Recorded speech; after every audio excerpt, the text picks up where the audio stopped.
Island Cat 98070 cheered Dex 100. And Lord Slayer also firing off those 510s. Wargaming just refuses to acknowledge them even when people ask them every stream and update. So Lord_Slayer_2014 Kill Gaming cheered X20. Thank you for the follow.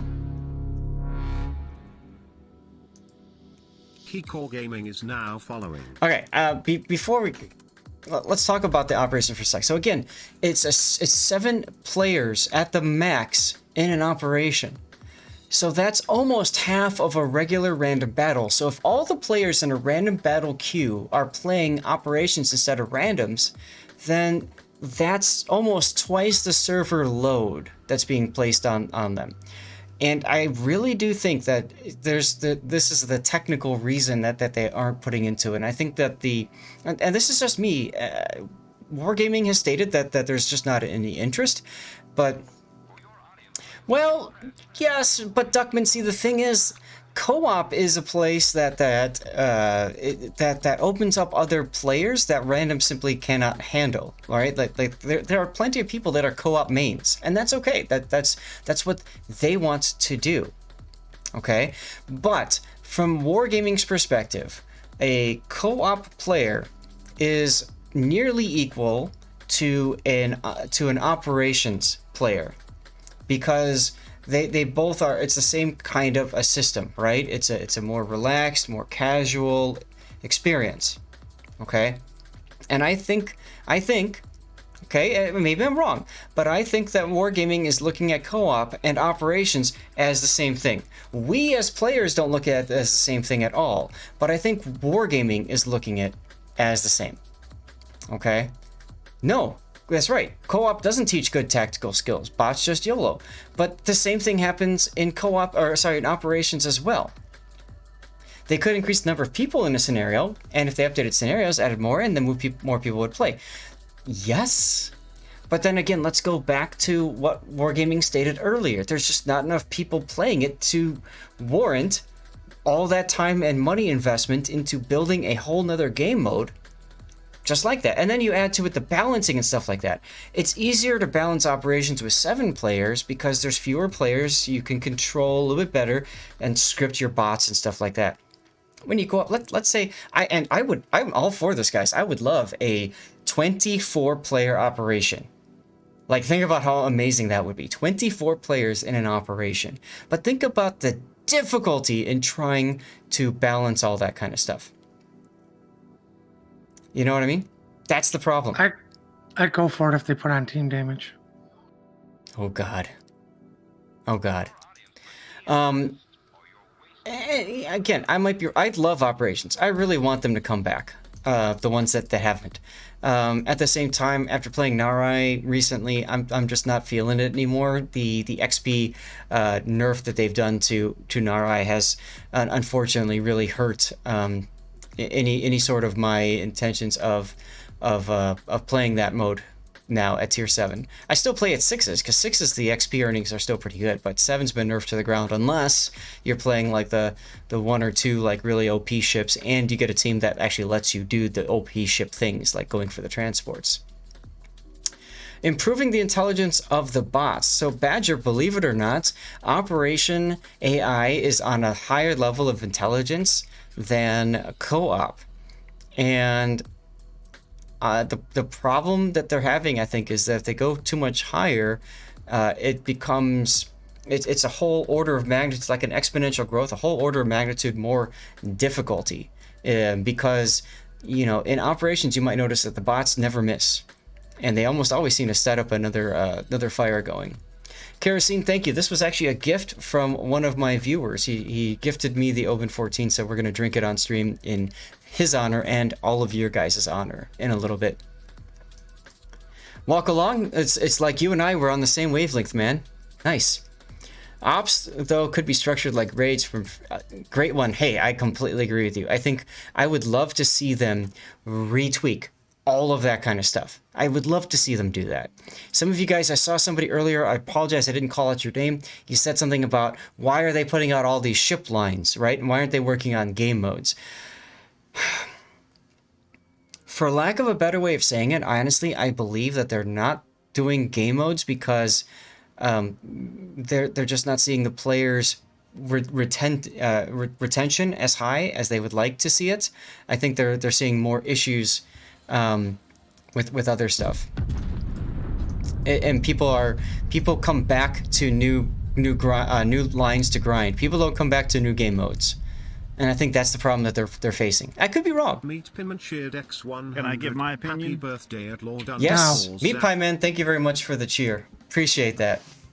Go ahead. I think the ships make wargaming more money than new game modes would. Right, that's what I mean. Yeah, the ships, people come back because they want to play a certain ship. There are people that love Italian battleships and are excited about Italian battleships. And when Italian battleships hit the game, they want to be here for it. And what Wargaming has done by having this early access platform, and by the way, guys, don't forget, every single day, go to the armory and get your free tokens. So what Wargaming has done by this whole idea of having the exclusive preview, whatever, is that they are forcing players, essentially, they're stretching out the patch that updates the ships. They're getting players to play for 2 patch cycles on a particular line instead of only 1. So they're essentially doubling their return on investment. That's extremely smart from Wargaming's perspective. Yes, they're also extracting some doubloons, free XP, currency, whatever from players who want to buy, like especially with these silly bundles here to get their Lepanto, sure. And Wargaming, if not a lot of people have talked about this, Wargaming has done one other thing to expand on this further, and that was making the Dante Alighieri a tier 4 ship, a reward ship for people that had Amazon Prime. And that was before the early access. So Theskimister is now following. I wouldn't be surprised to see it go even farther. And you're right, I'm sorry, it's 3 cycles now, not 2. That's a very good point. That was a very good point. And again, speaks to what I'm talking about here. They're taking a line which takes a certain amount of money, they're adding some little bits and pieces to it here, and they're getting 3 times the player engagement out of it as a result. Wargaming's not dumb. They're doing this because their numbers show them that it's working. Okay? And what they're doing is they're keeping you, the player, in a perpetual grind. Because you, the player, either get the doubloons and spend the money for the tier 9 and then grind out the tier 9 in ranked or whatever, right? Or they do what I do and just play the damn game and purchase these ships as you go along for free. And if you don't get a certain ship, oh well, you know, it's life, it's not a big deal. I think you can get up to the tier 8, I think you can get up to the tier 8 with the tokens. I can't remember the math. Edge case, please post in chat what happens. But anyways, you get the idea. I'm a player who's going to go through, I'm going to get to the top end, and then I'll start grinding the Italian battleship. So for me, I'm not even going to start grinding them until next patch cycle. And then I'm grinding, and then the next patch cycle hits. And then I'm probably going to get up to tier 10, somewhere around there, just in time for the next line of ships to come out, which is the probably German destroyers, I'm guessing, since they're in testing now. And again, maybe there's somebody else that doesn't care about Italian battleships, but they love German destroyers, and they reinstall the game after a 6-month hiatus to see what the game's all about now. That's their game. That's what Wargaming is doing. It's all about player retention. Operations don't do jack for them for player retention. That's only good for the current players that are playing the game. That's not bringing them back. Okay? The upcoming big hunt event that they're talking about, that might bring players back for a little bit, but the thing is, these game modes, people come back for like 2 weeks, and then they go back to what they were playing anyways. It doesn't matter to them. It doesn't matter to them. Alright, I'm scrolling through chat real quickly here. No, we're not going to do ops today, Desta. Well, you know that you say that they gave away the tier 4 Italian battleship for Prime members, but then they also decided you still had to buy that bundle even if you had the ship. Yep. Which is kind of frustrates me, is like, hey, look, it's kind of like getting double taxed. Yeah. Well, if you remember, the Twitch Prime thing was, if you learned to read it, it was, you're only given it for a limited time. It wasn't full access. It was you were offered it for a very limited time. Zebulus, right. And Zebulus, I don't know what you mean about cutting the Smolensk's range. Was its range small? What? There's no AFT, so all the Smolensk players cried. Gotcha. Okay, so you lose 20% range. Got it. Okay. I apologize. I haven't played Smolensk since the change. Got it, Zebulus. It's like people are saying that the Flint got nerfed when the Atlanta got buffed. I was like, no, they just took access away from everybody with a certain size caliber guns for AFT. Right. You know, it's not a nerf or whatever. It's just the captain skills got changed. But in a result, you're right. That has impacted certain ships like the Smolensk. It impacted the Atlanta. Wargaming buffed the range of the Atlanta back up. Didn't do the Flint. I know they're watching it. We'll see what happens. I have no idea.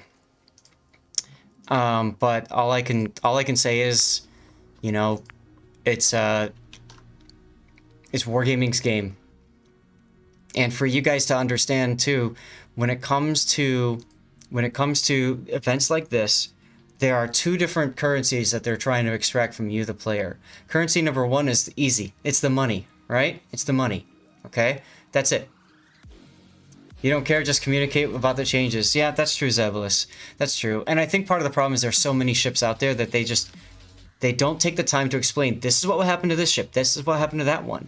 And we talked a lot before about how frustrating it was that, you know, they did the commander rework without all this up-to-date knowledge and information, and I had to sit down for 3 hours with Grunty on a day off and figure all that stuff out. And it was frustrating as hell, but you know what, it worked. Anyways, so item one is currency, and that's money, right? Pay to advance, or pay to speed up your grind is one way that they extract money. The other way they extract currency out of you is time. So you, the player, need to determine how much time or money you're willing to put in order to maintain your current status. And current status, I mean finishing up your grinds or what have you, okay? And each and every player is different, and you have to make the decision that works best for you. For me, it's all about time. I've got doubloons. You guys know I'm not spending them. I'm not spending them on purpose, guys. I'm not spending them because I don't want Wargaming to have that information. So, for example, if I go back to Armory, and I start purchasing these bundles here, okay, and I go all the way hunting that 1,000 or 10,000 token drop that you can get in here, whatever the hell it is. What am I doing? I am putting the doubloons in. Now, I have the doubloons, yes, but Wargaming doesn't look at that and say, this player is a community contributor and has all these doubloons, so it doesn't matter. No, my report goes in, my data goes in along with every other player that spent real money in this game. So I'm trying to basically tell Wargaming, I am not interested in spending the doubloons for this event because I don't want them to think that this is the right thing to do and to keep going.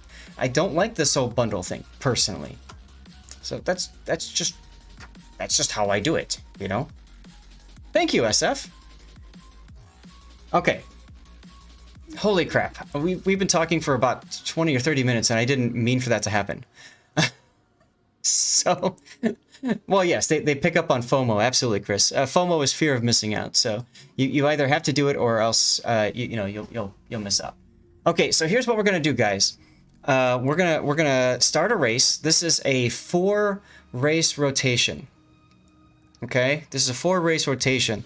The winner of those 4 races will win the Fen Yang, the Tier 8 premium ship. So if you want a shot at that, you need to be here for King Fader 64 is now following. At least 3 of the races. Okay, King Fader, thank you very much for the follow. You need to be here for at least 3 of the races. We are trying to get it in so that I do 4. We do it at 2, 3, 4, and 5 p.m. Central Standard. I stream until 6 o'clock. Is now following. But I know a number of you guys are over in Europe, and I know I'm asking you to stay up late on a Sunday. So that's why we're doing it over 4 races, okay?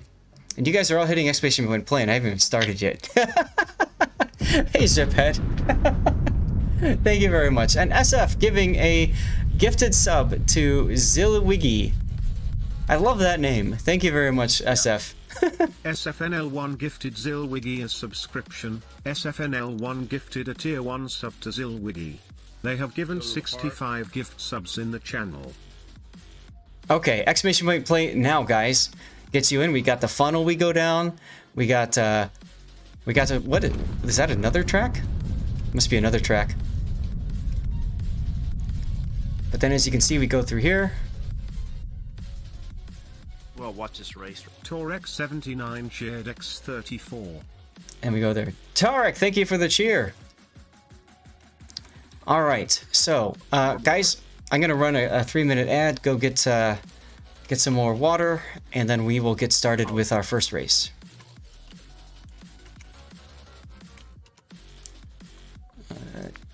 I'll join it myself because it's fun. Start the countdown. Run our ad. I will be back. All right, we're good. Okay. Be right back.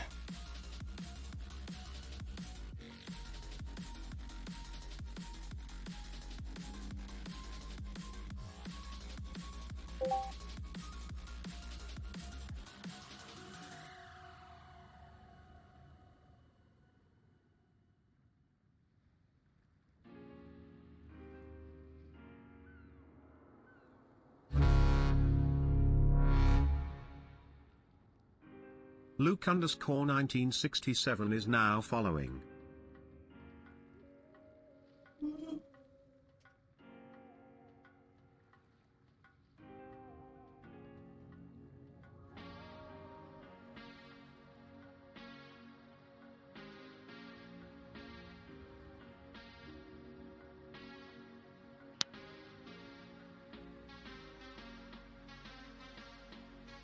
Luke with the refollow.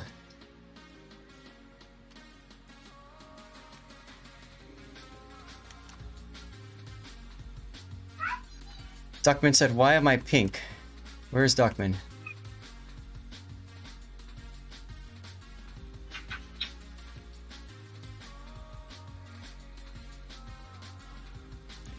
There you are. That's Ziphead. I wanted Duckman. There you go. Duckman, you are pink because you are a VIP. That would be why.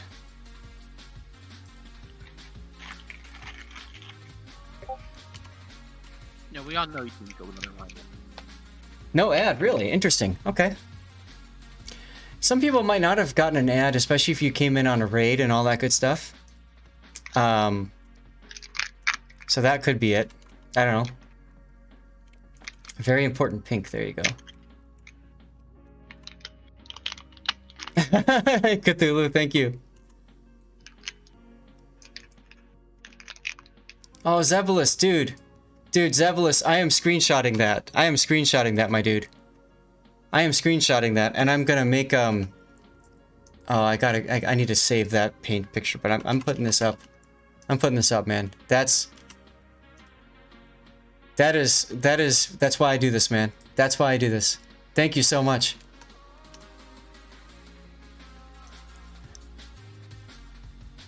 Alzu didn't get it. Okay, that's fine.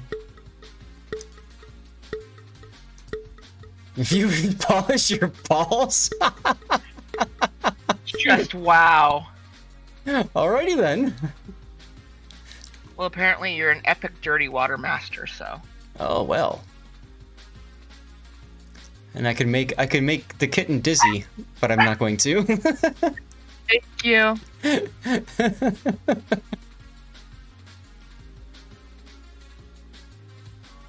What are we playing for? Cthulhu, each of these rounds, if you win the individual round, you can win a subscriber camouflage. Unarmed Gamer coming in first. By a pretty good amount of space there.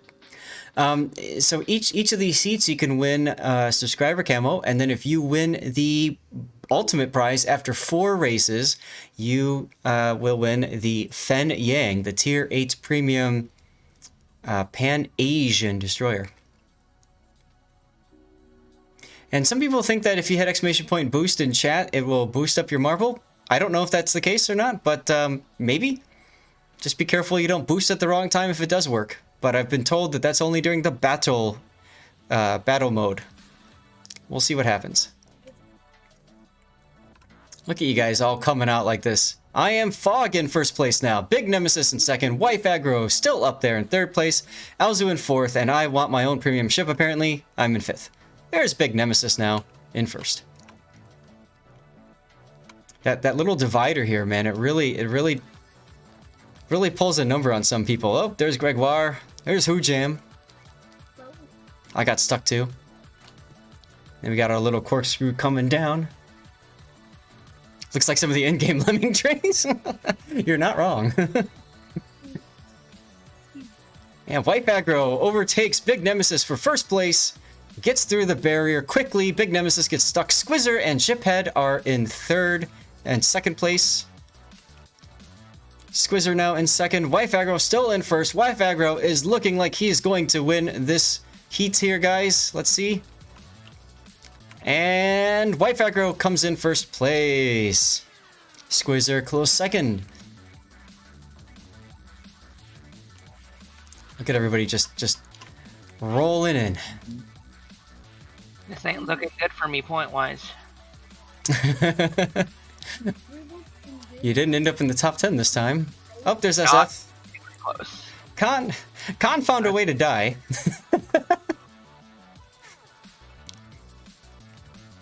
And look at how these guys, all these marbles are just nice and neat and together now. Doesn't it look cool? Let's go. You feel yourself failing? And there's our winner with Wife Aggro. Let's go to the final results. This is what I'm going to screenshot and I'm going to put into my Discord for my Marbles Grand Prix results. Please, chat, remind me if I forget. Now we're going to change this to Grand Prix. So this is only in the Grand Prix now. You can see where you guys are at. Oh, I need to fix that screenshot then. We're going to delete that. And we're going to put this in its place. All right, so currently Wife Aggro has the best shot at winning that Tier 8 Premium. But guys, with so many of you guys here hanging out, who knows what's going to happen with the points. Scroll down a little bit so you guys can see where each of you guys are. Look at me, I'm in Execute Order 66th. Luke is in 99th.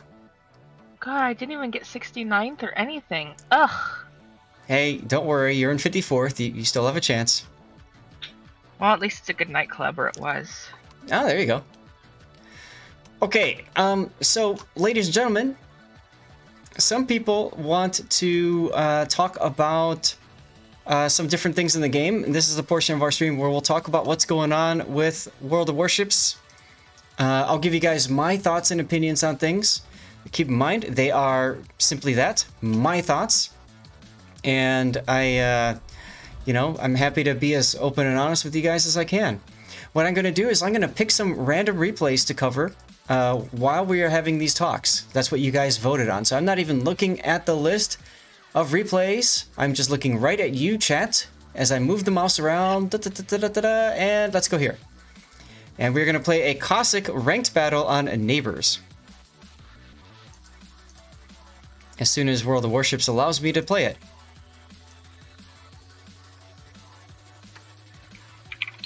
Luke, no worries. Thank you again for the follow. Gotta take a kid to work, be back eventually. No worries, Ravenwolf. Is there a prize for 95th place? I don't know. No?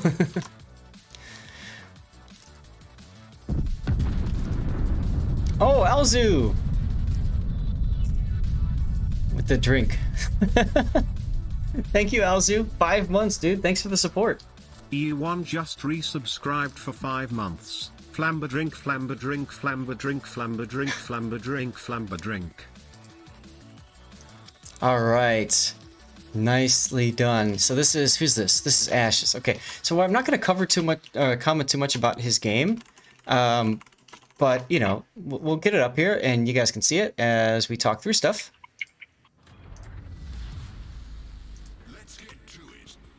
All right, so the first topic that I want to talk to you guys about, and as always, chat, please, if there's something else going along with it that you want to talk about, let's talk, okay? But the first thing I want to talk about is ranked battles. As you guys saw me playing ranked, you saw what was going on. You know, one thing I do want to talk about with ranked, a lot of people want to know my thoughts about this. And yes, Patriot, that was the first Marvels race. And Elzu, if you want me to use that as you cover my replay, that's fine. Just remind me in a few moments.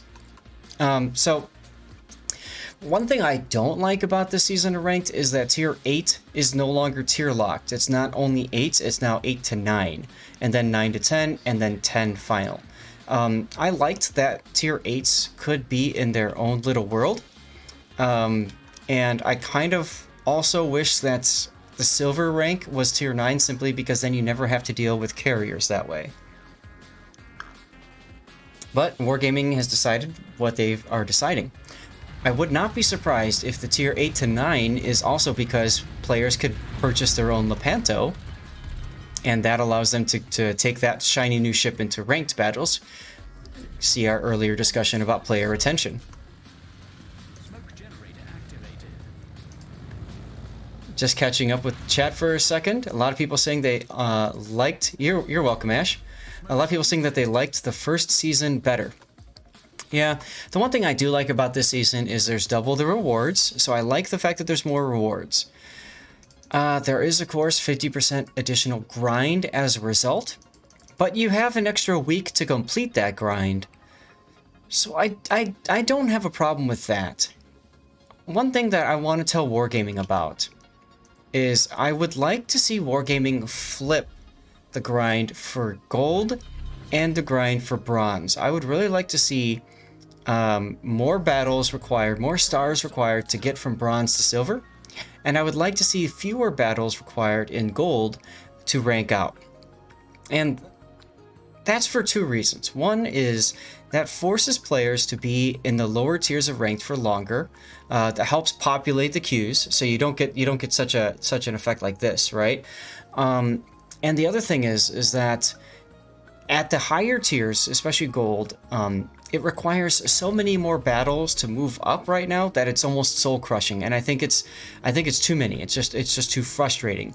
Whereas at the lower ranks, you can take as much time as you want playing it, and I think that's to me a difference. I was scared I wouldn't be able to keep grinding Akazuki in ranked. I wanted to grind it out in randoms. Or sorry, I was worried I wouldn't be able to grind out Akazuki in ranked. I was afraid I would be stuck grinding it out in randoms, where I could see tier 10s and carriers and all that kind of stuff. Jedid says, so we should crush their soul early on and break them. Not necessarily. I mean, Wargaming has rank 5 as a... hey, there you go, Badger. Rank 5 as an irrevocable.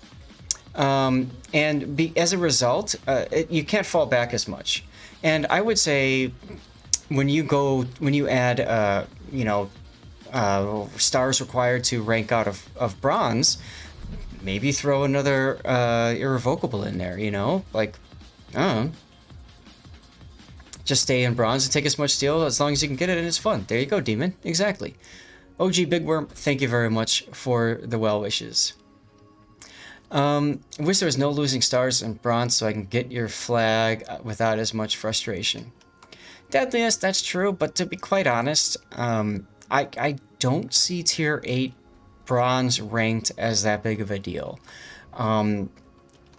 Yes, there's RNG, yes, there's, matchmaker stacking teams against you or for you, whatever, but at the end of the day, you have to treat ranked battles as random battles that end quicker with fewer enemy ships, meaning you can isolate opponents quicker and easier, and you get more overall XP earnings quicker. Yes, your carrier died. That is awesome.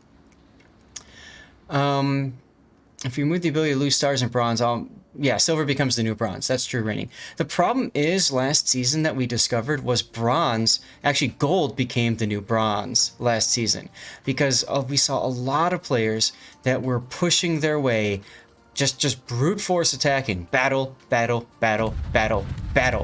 getting themselves up to rank to gold way quickly.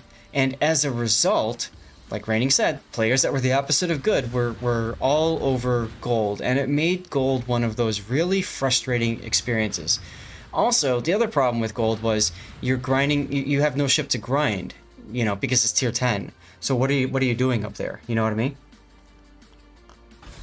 So a lot of players, and Edge Case is one of them, feels that silver is the break-even point, the best place to go. You get up to silver, and then you simply do not advance to gold. And I can totally see that. If you're grinding up particular ship lines and trying to go up to tier 9 of a ship, by all means, grind it out in silver mode, and who cares?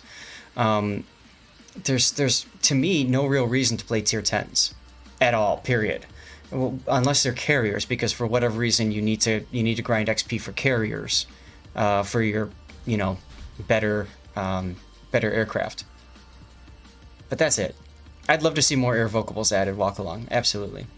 Oh yeah, you can farm free XP at Ernikas, that's true, but I'd rather farm that free XP at tier 9. I guess I don't know. It doesn't really matter. Yeah, you could farm free XP, I suppose. So.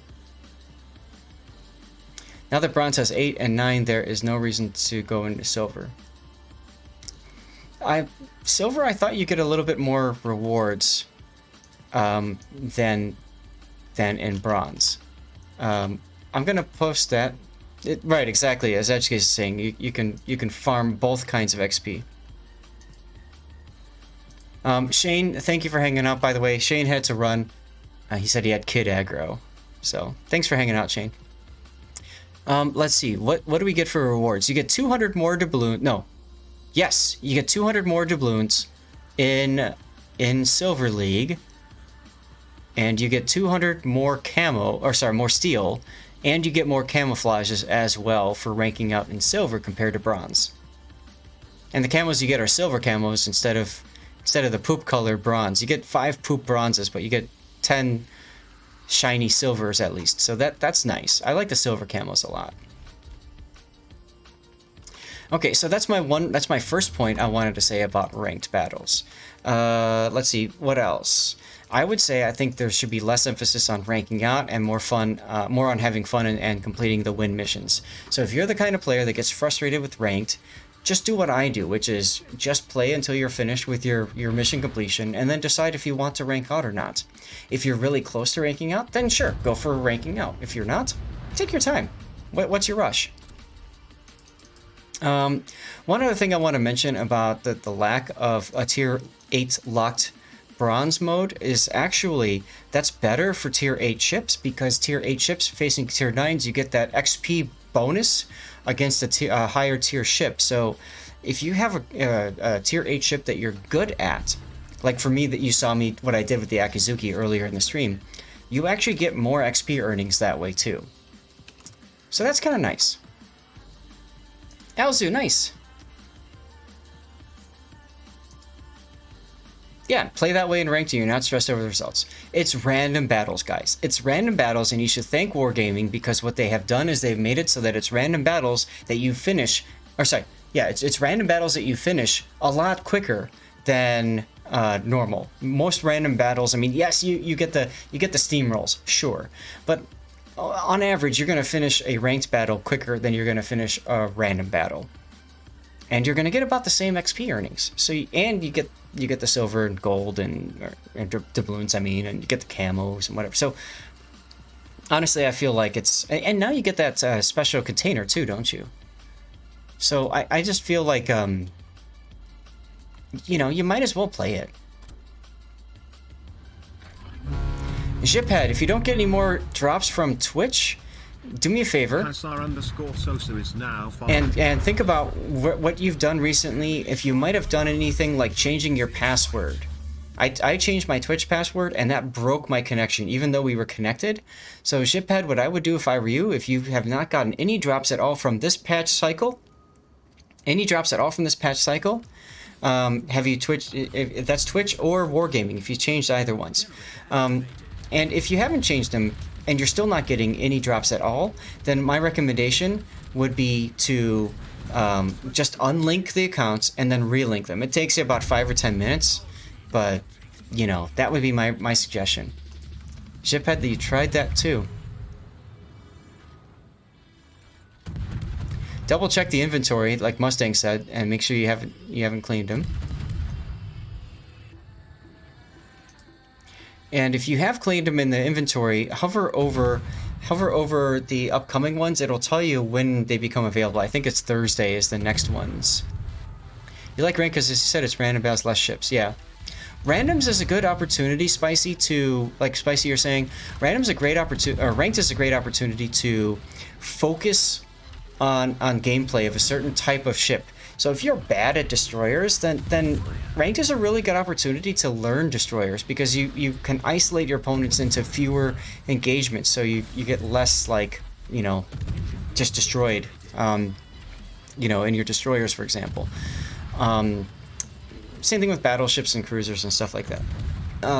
As far as if you want to win, my suggestion, if you want to win, is play destroyer. Destroyers will win games.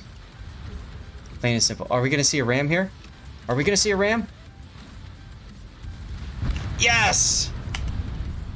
Alright, ladies and gentlemen, we always have to pause the stream when we see a death pick.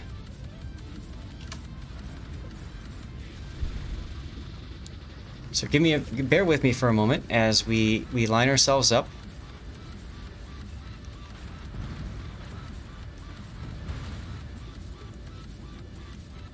Wait, you didn't kill him? You didn't kill him. Wow. Okay. Let's see what we can do with Asteroid's death pick here.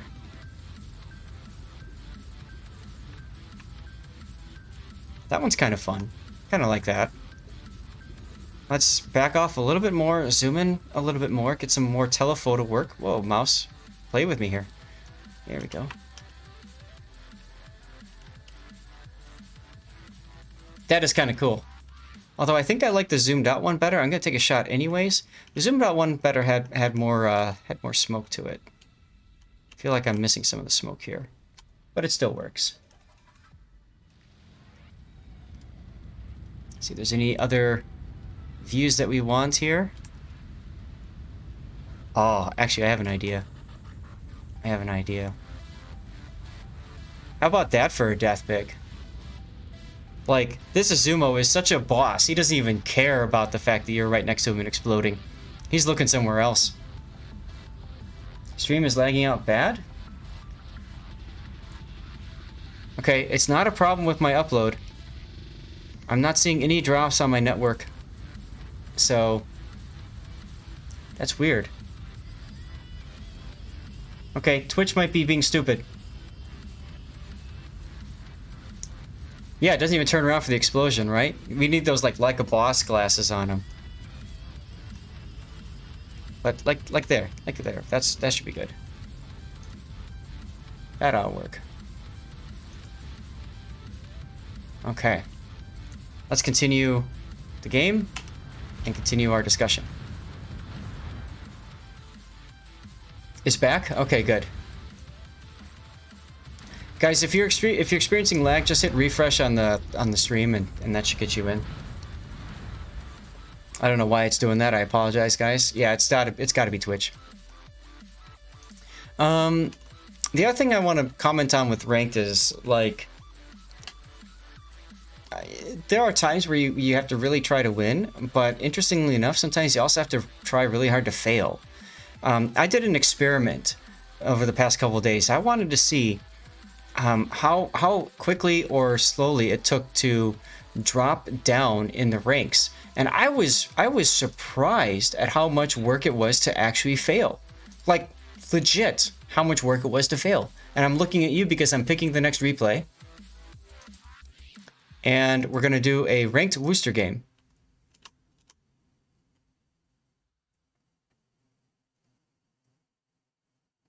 Beware, Twitch rewards missions in a way that looks like you're getting a container. Yes, that's true.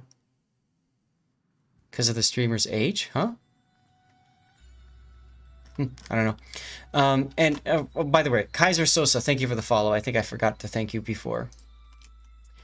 So anyways, I had to work really hard, and what I did was I played Destroyers, and I just full YOLO'd. And I had a couple of rules. I wasn't going to AFK. I wasn't going to, like, purposely completely throw the game. So if I ran into enemies, I would shoot at them, I would torp them, I would, you know, and there were plenty of times that I killed them, and died in the process. But I wanted to see what it's like for somebody who dies in the first 2 to 3 minutes of the battle. And there were some just hilarious instances when, you know, that came out of that. I actually won quite a number of games that I probably shouldn't have won.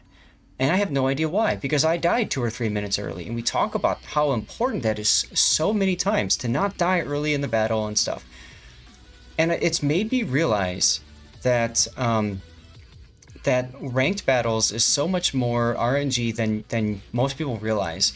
You, the player, are a part of it, right? You play a role, but ultimately you are very dependent on what your team does, but I think more importantly what your enemy does. When I died in the first 2 or 3 minutes of the game, part of the reason we ended up winning is because the enemy team showed themselves too much and got themselves killed. There was an example, 2 cases actually, where I had ships that would smoke up, like British cruisers. They would smoke up, they'd slow down, and then they would pop out of their smoke to get a kill on me. And then what happens? Moments after I died, I died. Completely died. And, you know, like...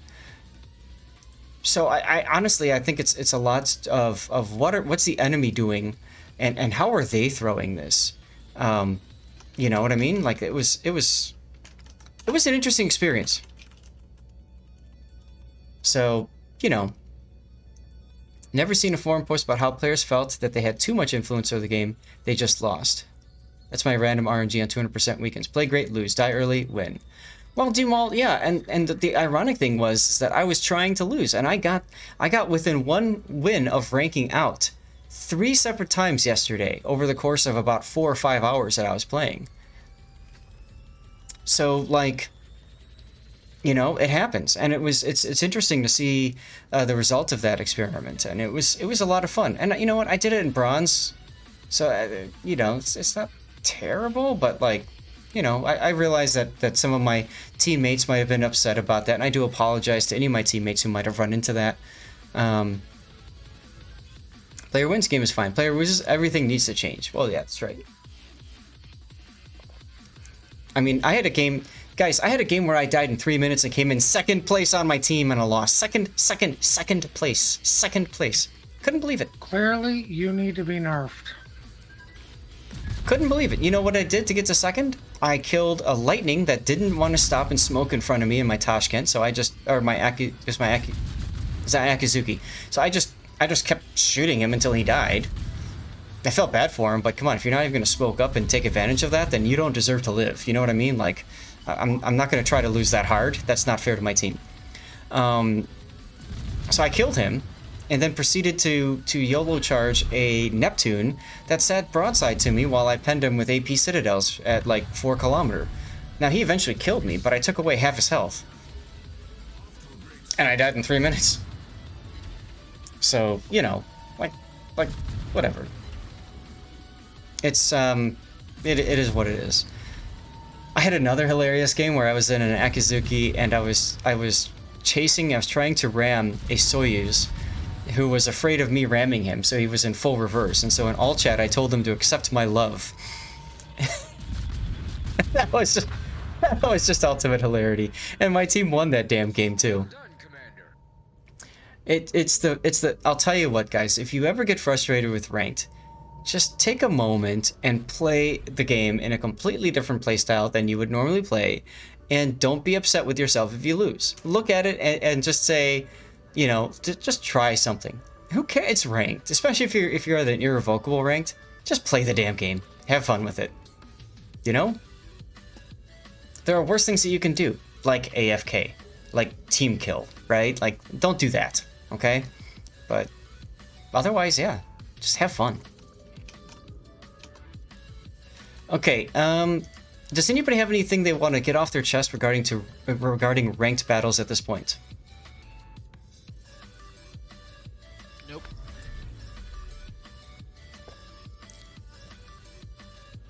Chat? Anybody in chat want to say anything about ranked at this point? Please, by all means, make a comment. We're watching Suzuki Kai. He's obviously in silver promotions.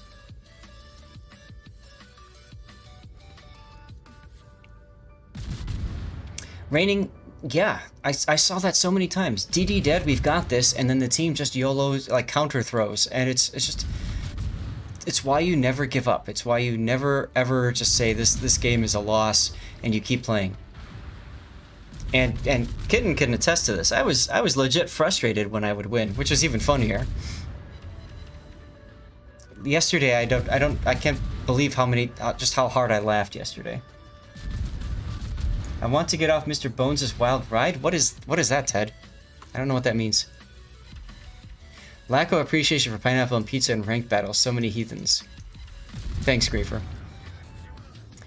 NLM, you gotta run? No worries. And thank you very much. I will enjoy my Open. Maybe I should... It's 3 o'clock. What do you guys think? Chat, should I start? A friend is always complaining that a lot of times there are super unicoms only on one side in ranked. Spicy potato, that can happen. An individual game, I'll tell you what, and this is something spicy to tell your friend that a lot of people don't understand. A lot of players who are good players at the game are good players because they know how to not get shot at and dead. Believe it or not, that can actually be a detriment in ranked battles. If you have a whole lot of people on your team that understand how to not get shot at and not get killed, what does that mean? That means that they are most likely behind islands and, you know, preventing the enemy from having vision on them. Which is all, you know, all good and fun, but the problem is, in a 7 versus 7 environment, if you've got, let's say, 3 players on your team that are hiding behind islands because they're unicoms and they're good at farming, then what does that mean? There's only 4 people on your team that are actively being shot at. Which means that there's a greater weight of shells falling upon them. I have lost many ranked battles with more unicoms on my team than the enemy team. Simply for that reason alone. It's one of the reasons I like playing Tashkent in ranked, because I can farm and I can be shot at, which means that I'm not getting, you know, my teammates shot at more. If anything, they're being shot at less because I'm the one who's you know, trolling the enemy and getting shot at. You're surprised by the amount of battleships, Dutch? I'm not. I think a lot of players are thinking that either Deadeye or close quarters builds are the way to go in ranked, and as a result, we're seeing that stratification. So I'm not surprised at all seeing the amount of battleships. And like I said, if you want to win battles, you play destroyer, or you play cruiser that cancels destroyers, like a radar cruiser, like Alaska, or you play a battleship that counters destroyers and cruisers, like a Missouri, or something that will charge in and wreck people, like an FDG. FDG could work, but Palmer better. So that's my recommendation for you guys if you're looking to progress up the system. But honestly, play the ship that you enjoy the most, and see where you go, or grind the ship that you want to and see where you go. Just catching up on chat. Hey Charade, how you doing? Puddin', when you get a chance, go ahead and give Charade a shout out. She's one of the newer CCs. Awesome person. Thank you very much for coming in. Great one. You're waiting on the next marble one? Don't worry, that's coming after this game is over. We're gonna switch to marbles. It sounds to me like you guys want me to get started, so I'll pour out my I'll get my ice going, and we'll talk about some things, and we'll go. Lost the number of battles because well, yeah, see, that's the thing, Great One. It's all about your radar cruisers. Not just bringing a radar cruiser, but also knowing how to spot things is important. And Charade, yes, it forces the enemy team to focus fire harder on an enemy. So there's your flex silent noise. And yes, with teams holding back, the enemy can waffle stomp them. If you were watching my earlier battle, one of them, I commented how I didn't expect the entire enemy team to go one cap and then just come straight through the channel in the middle, and they just busted out and said, we're winning this game. Finally having some time to chill today, nice. Try out Cossack A-Gear. A-Gear is going to be fun in ranked. Keep in mind though, you have to use that 6-kilometer hydro to your advantage. So you want to be closer to the enemy. Why so many Musashis? Because of overpenetration. Musashi can overmatch anything because it defeats that 14.3 overmatch mechanic. Take the millimeter that you have and divide that by 14.3. Okay, so what's the caliber of the 18.1 inch guns? Isn't it 460? Sounds right. So 460 divided by 14.3 is 32 millimeters, which means that Musashi can penetrate up to 32 millimeters of armor. So let's take a look, for example, at the Worcester. I believe the Worcester has 25 millimeter armor on the bow and stern, which means that if a Musashi shell comes in and hits this, then it's going to penetrate. Whereas other ships that have a smaller caliber, the shell will actually hit the bow, hit that piece of armor, and it'll go right off. Okay, but because of the overmatch mechanic, you know, it'll go right through and penetrate and probably blow up in the Citadel. So if you're playing a ship like this kind of a cruiser, and you're playing, you know, against like a Kurfürst, if that Kurfürst has the 406s or the 420s, it can probably overmatch your bow. So you don't want to go straight bow in on them. You want to have a slight angle. You want to get them to get. You want to, we call it baiting the shells. You want to get the shells to hit the side plating. That's where the armor is thicker, and that's where overmatch comes into play. Killed 3 carriers and ranked in your Musashi. That's another reason why. It's 461. Okay, thanks, Penguin. And Grant Y, thank you very much.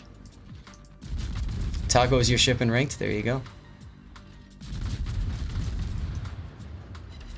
It is a super aggressive booster, but that's what B Cup does best.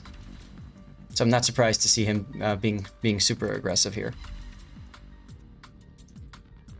All right, Desta, I see you've got a couple. So upcoming things to talk about after we do our break and marbles. We're going to talk about clan battles. We'll talk about King of the Sea, and then there's some community submitted questions that you guys wanted to talk about. So I will be glad to talk about that. We'll see what we can do. It's gonna we have an hour until I would love to get to replay analysis. So Penguin, don't worry, it's all good. Right, 460 defeats 32, 457 does not, which is why you have Georgia, Thunderer, and Ohio running the 457 millimeter guns. Okay, those will overmatch just about everything except for 32 millimeter armed ships. That's right, Mark. Armor does become thicker at an angle. Alright, well, this game is all but over. I haven't been paying attention to it, but this is what B Cub does best. Farming an enemy as a Unicum player. Going around, you saw he got shot at quite a bit, but he still took 1.5 million potential damage, and he's still not down. Okay, that's your typical Unicum player. But while he's doing that, you have to think about what's the rest of your team doing.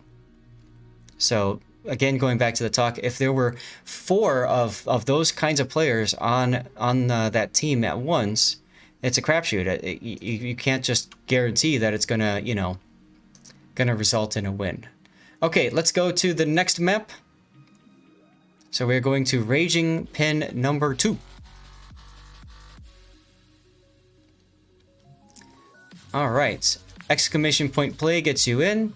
We'll start our countdown. I'm going to run a 3-minute ad, take a quick break, and then I'm going to get myself some ice. Here we go.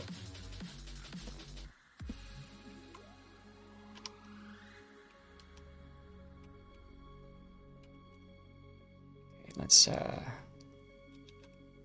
park it like there. I'll be right back.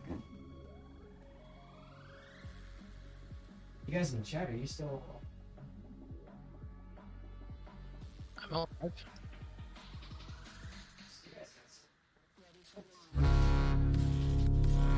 We You didn't want to rudely interrupt. DD972 Ollie is now following.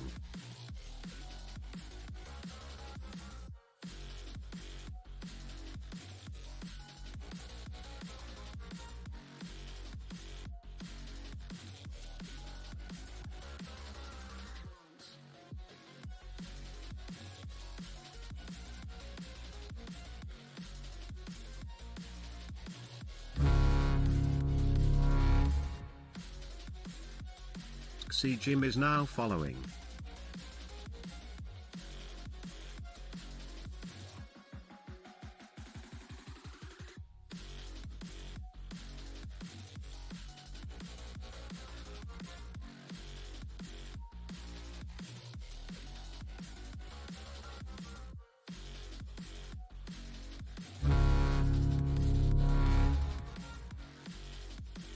Secondary 4 Wows is now following.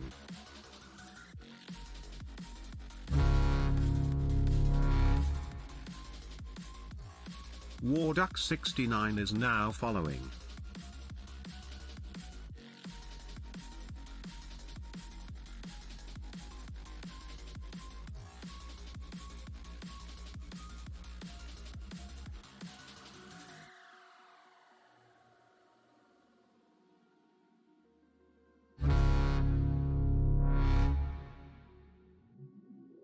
Purple Tortil is now following.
Oh, look at them all coming down.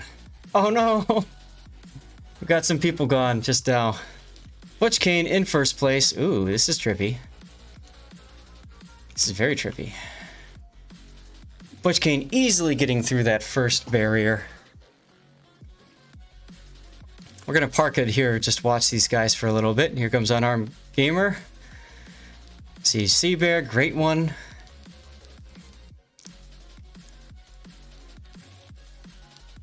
Oh no, Unarmed Gamer fell to his death.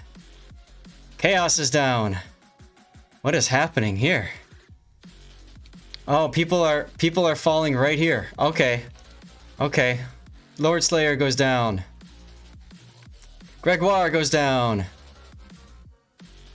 Zebulus, what is happening to over? Oh, wow. Okay. Those things are popping people up. People are just dropping like flies. Wow, this is very unfortunate. Lots of death picks. Lots of death picks.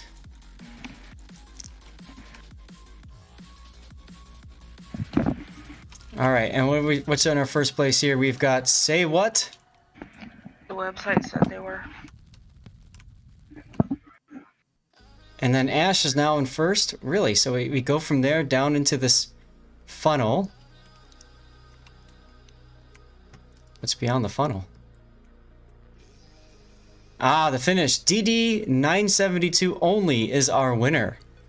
Emperor of Empires came in second, Asteroid third, Coughlin fourth, Grant Y fifth, Mark sixth, OG Big Worm seventh, Danielle B88 eighth, D-Mole ninth, and Butch Kane 10th. Wow.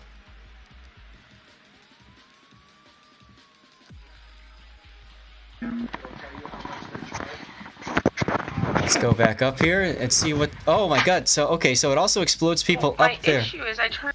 like that as well. That's awesome. Hold on a second. And they're lit I up need like to- they're on. I think he doesn't want to talk to us right now. Huh?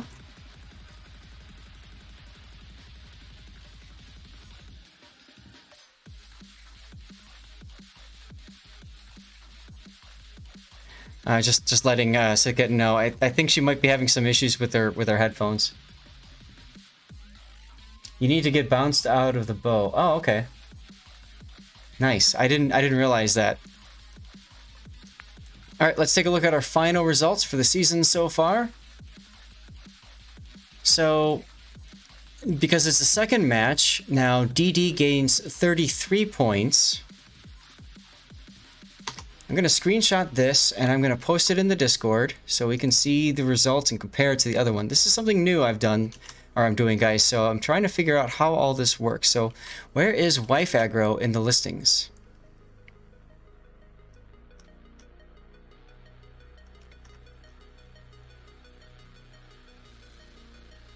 Is wife aggro... What? Did I miss wife aggro somewhere? Dabbeast 1873 is now following. Davies, thank you very much for the follow. Try sorting by points. I thought I was.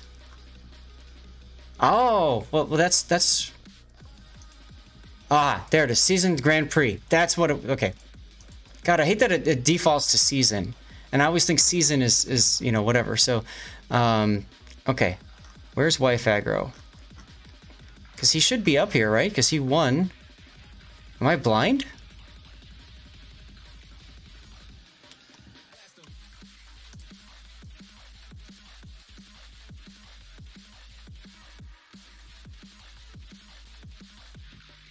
Am I blind, guys? I don't see wife aggro anywhere. And he should have, assuming he kept the points from the last race, he should have 35 points, right?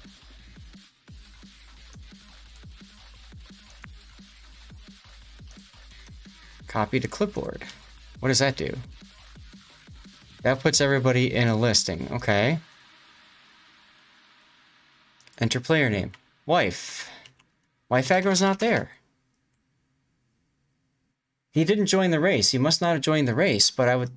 Oh, because that's the result afterwards. Okay, so maybe that's it. Maybe that's it. Because if we sort by races... Let's take a look. Squizzer is in second place right now. I apologize, guys. I just want to figure this stuff out. Squizzer is in second right now. He did... Okay. He got 24 points in the... Okay, so it did keep... He got second place in the first game. He got 24 points. And he is still ranked second place now with 24. Okay. It's only from the last race. Okay, Tark. So does that mean... Huh. Does that mean in order to win the Fen Yang... You need to, at the very least, enter the very last race. Maybe that's the case. Maybe that's the case. Okay. Hey, Kitten, yeah, I see you're having some issues with your headphones. Real quick, my recommendation would be to right-click on the Discord icon and tell it to exit, and then restart Discord. And if it still doesn't work, then you need to right-click your Discord and then try running as an administrator. And the other thing you could try doing is checking your Discord audio settings to make sure that it's set properly. It very well might be set to default or something like that by accident. So. All right, next replay that we're gonna feature. Let's do this one. It is a Montana on Islands of Ice. Yes, Emperor, they are for a Fen Yang. However, the winner does get a subscriber camouflage, and I think Puddin is still handing those out. Is that the case, Puddin?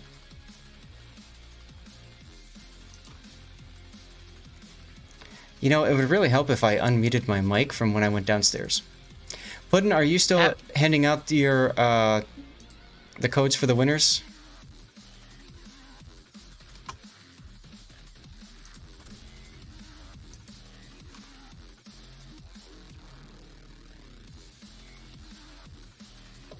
We might have missed Puddin. And unmuting your mic does help. Yes, it does help. Well, you see, you know, I had to go to the bathroom while I took that break, and I figured you probably didn't want to hear that, so I muted the mic, and then I forgot to unmute. Fair. Yeah, Puddin's been playing ranked, so he might not be there, right? So, who won that one? That would be DD972OLY. So, if DD is here and is a follower, then he will get some sub camo. DD, I would say if you are here, good, you are.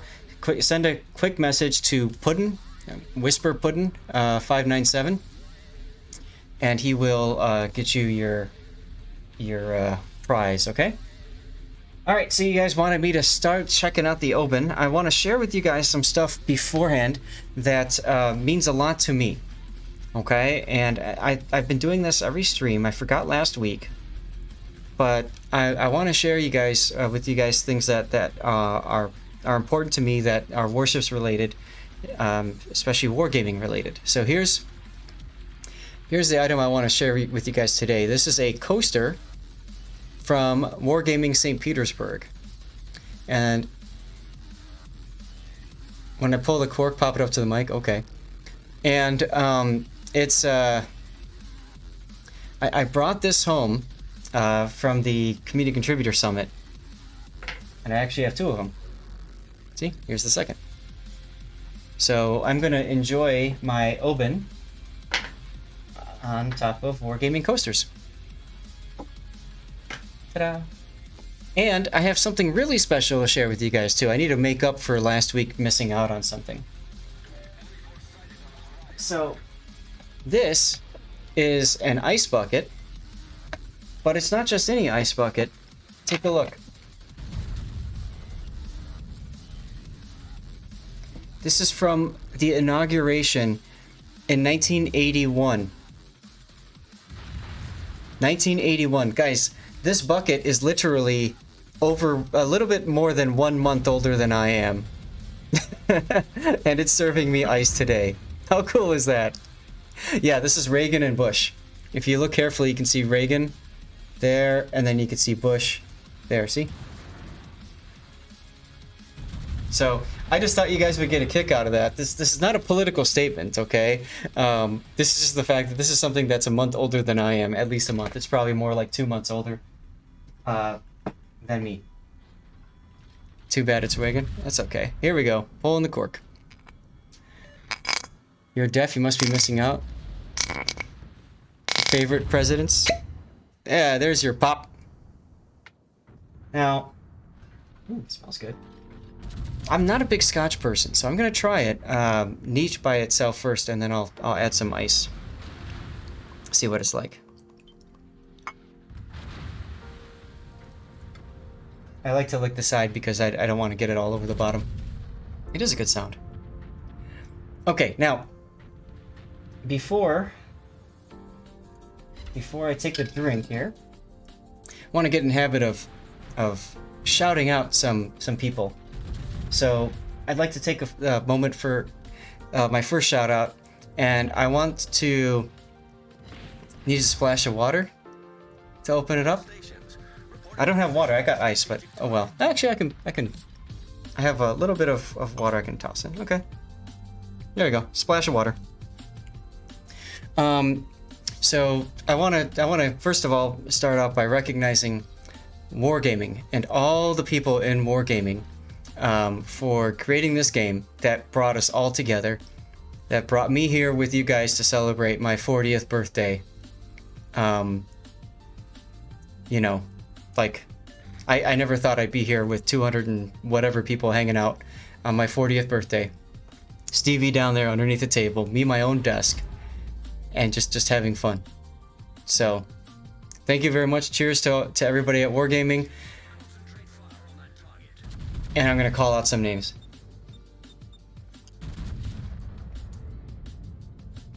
That's not bad. It's not bad. Cheers to all you people. Nice Citadel, double Citadel there. This is Emmanuel Elba. So, it's gonna take me a moment here, but I want to think about all the people, you thought maybe 25, thanks Wingslayer, that at Wargaming that have mattered to me, that I've built a relationship with, and I hope they're all doing well. So, of course, the very first person should be Nico Power. I'm gonna just put a marker on the stream here. So Nico, cheers to you. The best community manager Warships has ever seen. No offense to anybody else currently in that role or in the future. But Nico Power was fantastic. Trevzor, Pigeon of War, Femininely. Who else? Wacko17. Don't ban me, bro. Sub Octavian. Who else? Who else have I met? Obviously, the current gen. So that's Mademoiselle, and Karmatica, and Calvo, Happa Fodder, Kami Samurai, Filigula, Evan, and I'm sure I'm missing a few people. Duff 1400 off the top of my head. is now following. Oh, Dream Eater, Winston. Can't believe I forgot Winston. So many people at Wargaming that I've met over the past 5 years.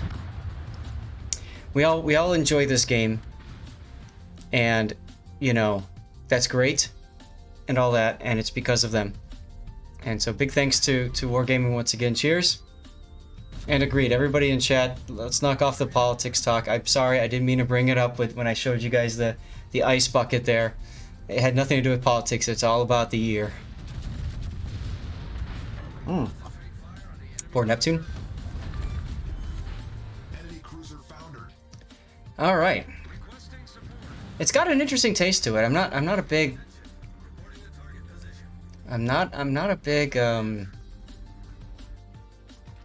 Scotch drinker. Ships more and more expensive. Imp, that's true. That's true. But, you know, it's Wargaming's game. And I think it's more and more expensive because they're finding more and more ways to monetize people. It sucks. I know. If I wasn't a CC, I wouldn't have all the new shiny stuff. Plain and simple. But, you know, I couldn't be a CC if it wasn't for Warships existing, and I couldn't be a CC if you guys, the viewers, hadn't been a part of this whole process. Let my tongue explore it. Aww. Try the next one neat. All right. That's right. They are a business. They are a business. I will try the next one neat. Nice thing about Scotch, you can very slowly sip it all night and not have to go to the bathroom all the time and no real hangover. Oh, I'm excited about that prospect, Walk Along. Very excited about that prospect. Alright. Always start neat, you can add stuff easy, removing stuff is impossible. Okay, I'm just adding water or ice if anything. But yeah, that's fair. Thank you, DBS Gaming. All right, let me talk about the next thing on my planned list for today, which was clan battles. And to be quite honest, we might have to table King of the Sea for another day, just because there's so much to talk about here. So clan battles, of course, you've got they haven't released the dedicated page yet, but it's gonna be tier 9, 7 versus 7, which means that there's gonna be no carriers. Fantastic. What does that mean, though? I strongly believe we are going to see a lot of spam. Ice is questionable. They use pebbles from mountain streams for that, hence on the rocks. Okay, Coughlin. Ice is bad? Fine. Well, why did I... Okay. I'll try one with ice and then I'll try one without, okay? Just to see the difference. I'm exploring this, guys. I'm brand new to all this. I don't know if Button's here or not.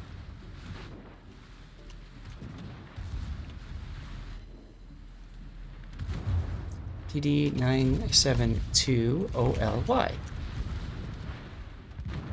Been following for 20 minutes and has won a code. Alright, I'll tell you what, DD, let me get you your container. Or your subcam, I mean. So that we can get that cleared off the books, okay? So just hang in for a sec. I have to pull up the stuff, but I will get it to you. I appreciate you guys giving me suggestions for how to enjoy the drink, because honestly, I'm not a big Scotch drinker. I drink whiskey, as you guys know. I enjoy it quite a bit. Oops, wrong button. Oh, I can still go into Stream Manager. Okay. All right, DD, if you can, say something in chat real quick.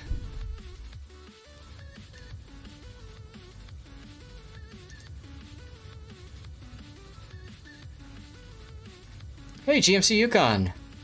Actually, no, I got you, DD. There you go. Whisper. There's a code. So, I think we're going to see a lot of spam. Did I miss a death pick? Thank you very much, Yukon.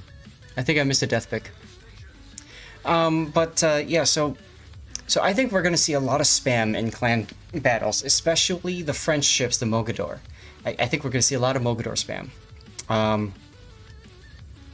Now, one thing that's interesting is, then why not whiskey instead? Mark, because I had a viewer gift me this beautiful bottle of Open 14, so I wanted to try it out. So when it comes to clan battles, guys, the one thing that I think is interesting is that Wargaming has said that they are going to change up the rules. In my opinion, personal opinion, ship picks for clan battles at tier 9, Mogador, Tashkent, Benham, Kitakaze. Those are my 4 destroyer picks. You could make the argument for the black as well, and I could see people doing fine with the Fletcher if they didn't have the other ships. But those are my 5 destroyer picks. Once again, Mogador, Tashkent, Benham, Fletcher, black. Not necessarily in that order. I'm sorry, Kitakaze. Black and Kitakaze. Forget the Fletcher. So that, again, my picks. Okay? My prediction is that we're going to see a ton of Mogador spam. I would not be surprised to see Wargaming doing something about that. Okay?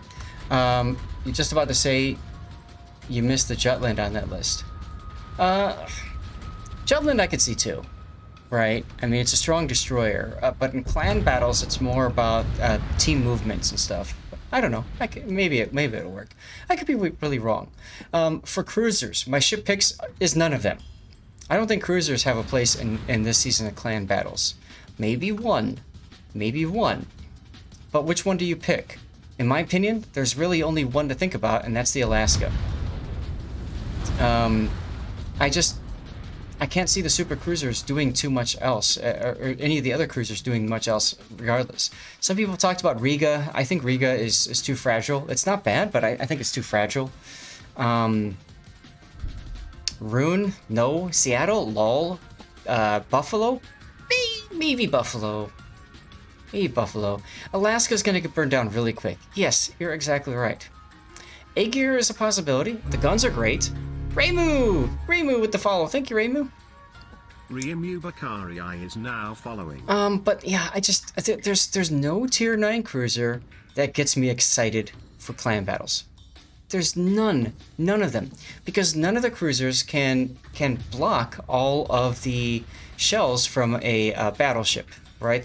None of the cruisers have that 50mm icebreaker bow, which means that all of them are vulnerable, more so than at tier 10, where you can just take a Moskva or Stalingrad or Petropavlovsk and just shove your bow in their face and laugh as you bounce all their shells.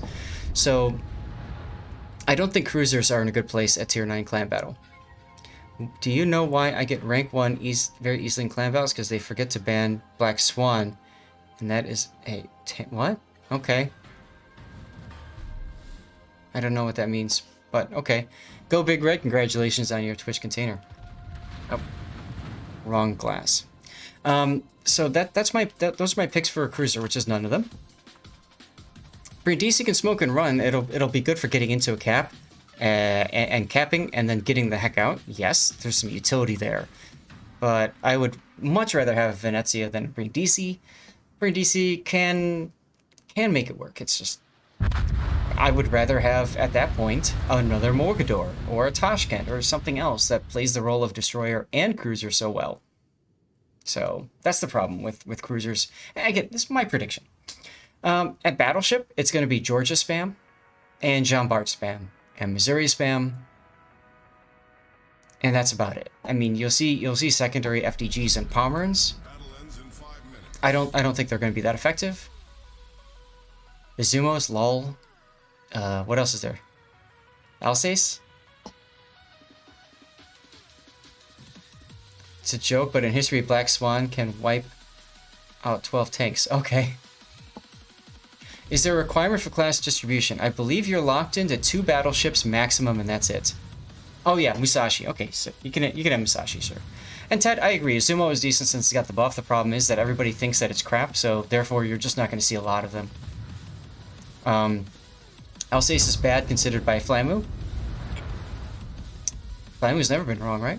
Oh, sorry, did I say that out loud? Again, play the ship that matters to you, and have fun with it. I can see somebody trying to make a secondary Alsace do something. I just don't think it's going to work. So, you know, again, play the ships you want. These are my opinions. They're not even suggestions, but this is what I think is going to be out there a ton. I think it's going to be Georgia and Jean Bart, and maybe Musashi. Hey, Puddin'. I'm sorry, I had to play with the puppies for a couple minutes. Oh, don't worry. I took care of the winner from the Marvel stream. You're good. Is that your giveaway you got going again? That was I from... thought I had one.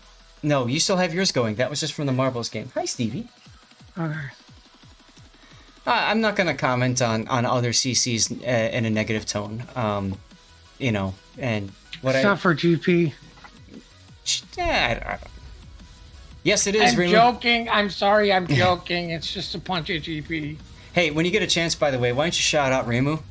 Remu is one of our super testers. Bit of a success story. Has made it into the community contributor world. Congratulations, Remu. And we miss having you in the super test program, but we wish you all the best, of course. And maybe one day we can make something happen for you.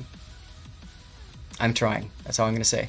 Seen several. Is that Remu with the little weed picture? Yes, it is. Green.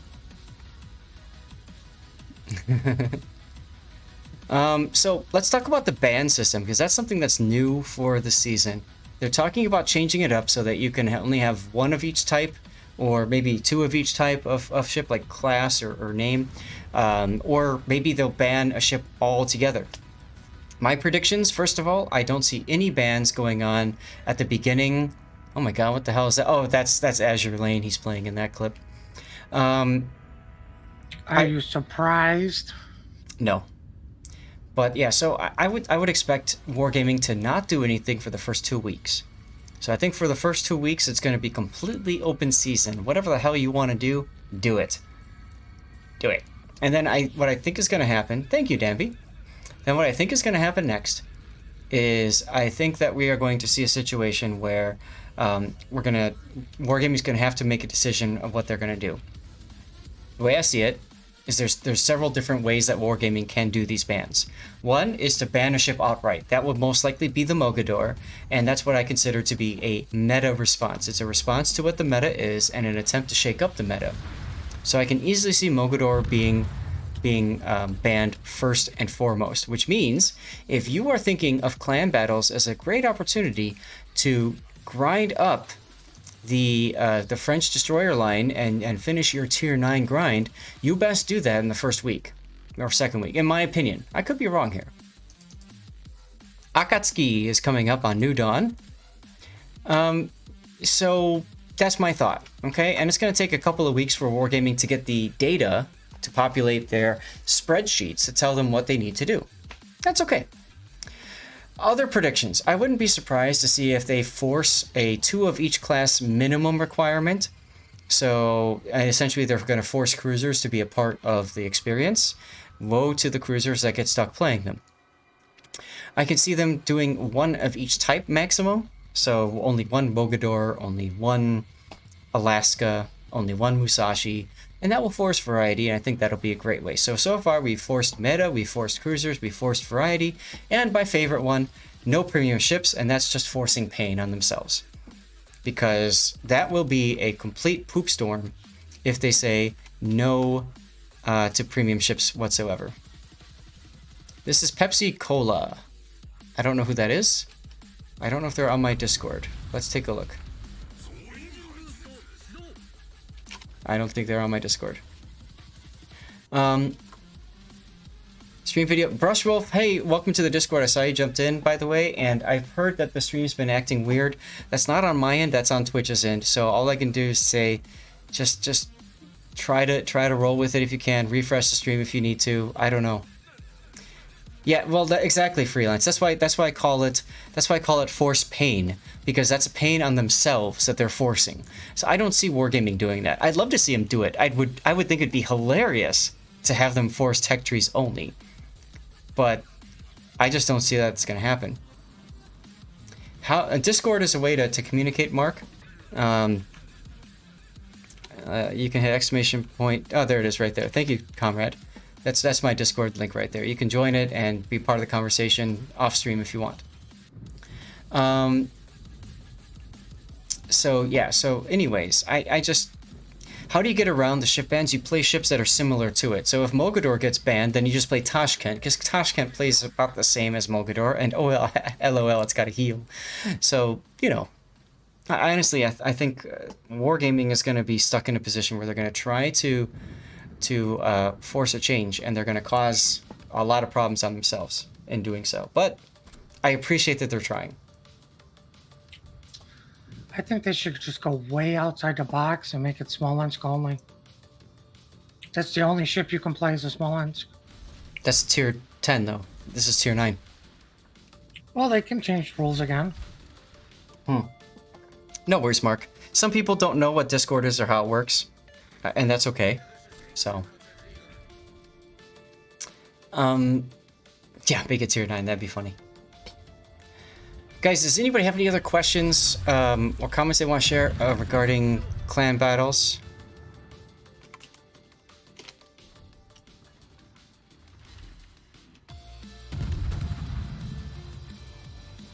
Anything else you want me to comment on regarding... guys, if you don't like clan battles, I would say this is your season to play, because there's no carriers, which it makes it... I don't want to sound mean, but I'm gonna say it makes it easier to play, because that's one layer that you don't have to play around, right? You don't have to worry about carriers spotting, carriers, you know, point and click adventuring on you as a destroyer, whatever. So Mark, they are kind of automatically banning CVs for this season because it's tier 9 only. Spicy, it looks like they are going to allow two mercenaries in clan battles. Now, the reason I think that clan battles is great is because, one, you can control your team. You can hang out with people in your clan that you legitimately enjoy playing games with. That's great. The other thing that's nice about it is the rewards when you win. It's fantastic. 2,500 base XP on a win. It's fantastic. Put your best camos on it, especially the first week of clan battles when everybody's back at the start, and just have fun and farm. Not only steal, as Eternica says, but also farm free XP and commander XP and regular XP. Is clan battle or clan brawl? It is clan battle that starts on Wednesday of this week.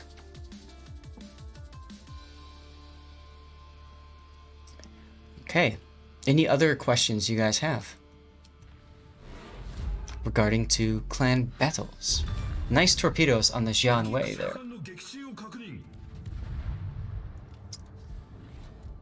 Yes, clan battles is where you farm free XP. Honestly, though, I think clan brawl is a better way to farm free XP than clan battles. That being said, it's still up there.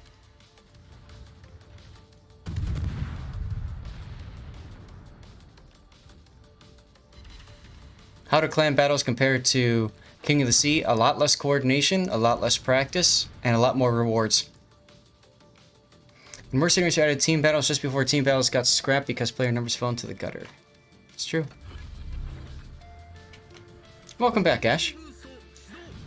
Use clan battles for... Oh, 1v1 brawls. Yeah, they're coming back. That's true. I use clan battles for credit farming. Yeah, that can work, Freelance.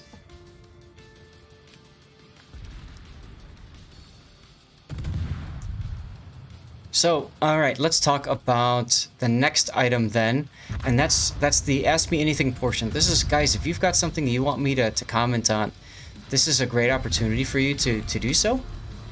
I'm going to answer some questions that people have asked on the forums, and then we'll open it up to anything that you guys would like to talk about. And that was a segue into King of the Sea. If you guys want me to talk about King of the Sea, I can. I'd rather... I know you guys want to get to replays as well. Can Deadeye make defensive naval station Newport easy? Maybe. Thank you, Big D. Maybe it will. But I don't know that Deadeye is that important or necessary in Naval Station Newport, personally. Yeah, so that's my answer for that. Effective close quarters combat situational skills at low tiers. So at lower tiers, if you've got things that require your vision, then, you know, if something has to be within your vision, then I can see at the lower tiers, those things proccing more often. So for example, close quarters combat, your secondaries I know aren't as long range as the higher tier ships, but at the lower tiers, the maps are so much closer together too. You know, I could see you proccing close quarters more often. What you won't proc as often, of course, is Deadeye. So there's that as well. And hi Eisenhower, it's good to see you. Some people wanted to know my opinion on Wargaming's acquisition of King of the Sea rating, and I'll talk about that in a little bit, I guess, if you guys want. So yeah, I think CQC skills at low tiers are maybe a little bit improved, but I don't know that it's enough to really offset the meta or anything. I would say Deadeye is less impactful at the low tiers because your concealment is so much higher. And by low tiers, I mean like tier 5 and below. 7 and below too, I guess, because you can't take the concealment module. Dumbest thing that I've seen players do? I'm going to need to think about that one. What's the dumbest thing that I've seen players do?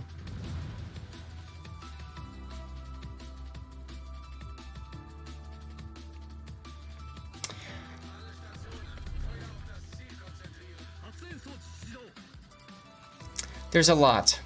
There's a lot. I would say dumbest would be if you don't. I'm gonna say a ship that fires torpedoes that don't have anywhere near the range to actually hit something. So that would be like a Tirpitz firing their torpedoes at something that's 18 kilometers away. I'm gonna say that's the dumbest thing I've seen players do.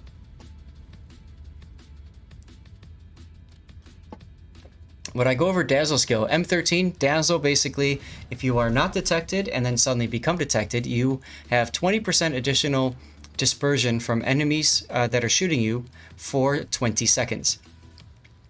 So the majority of the time, that means about, at least assume a few seconds of reaction time before they can fire at you, and a couple seconds for things to hit. So in reality, it's not 20 seconds, it's more like I would say 15 seconds. Let's call it 15 seconds of individual safety-ish. Let's call it increased safety, because people are still shooting at you and they can still hit you, even though Dazzle is active. And that goes for 15 seconds. So the shooting timer is 20 seconds before you reconceal after you fire your guns, which basically means if you are stuck on, if you are detected and you fire your guns, then Dazzle will not go away, or will not cover you the entire time that you're firing your guns. That's a lot of why we don't really consider it to be that good of a skill. Some people like using it, but I don't know that it's necessary. Popping Hydro or any other consumable immediately upon starting a battle is definitely a noob-tacular mistake, especially smoke. We've all done that. Hey, I gotta check my stats out. We've all done that though, like when we're typing in chat and we think we're typing or we're not, and then we hit the T key and then boom. So that happens. T for talk, right? So I would say that's the mistake, and that's okay.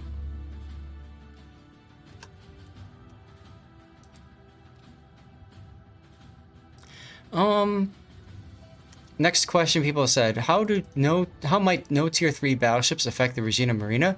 It won't affect them at all, because very few people play tier 3 and tier 4 anyways. So I completely understand why Wargaming did not develop a tier 3 ship. It cost them the same amount of money as it cost them to develop and balance and all that a tier 10 ship. But the difference is, nobody's going to play it. So why bother? Nobody plays tier 4 anymore. A few do, but most people don't. And below that tier 3. The other thing is, I almost wonder if this is Wargaming realizing that they have a problem with carriers at tier 4 having too much of an impact in the battle, and they don't want to release a tier 3 ship that has very little to no anti-air affinity, and just gets wrecked by carriers at tier 4. There you go, Deadliest.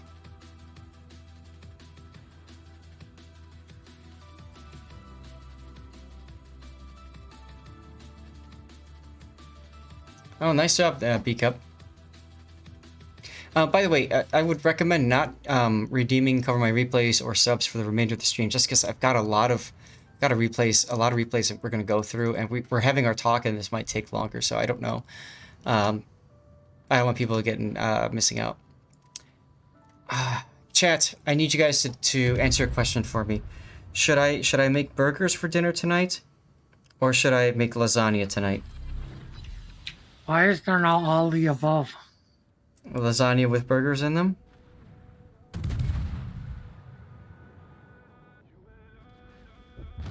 Lasagna burgers? Burgers, lasagna burgers, lasagna burger, okay. Pick one. Chicken! No. Both. Not that hungry, although I do have that scotch there.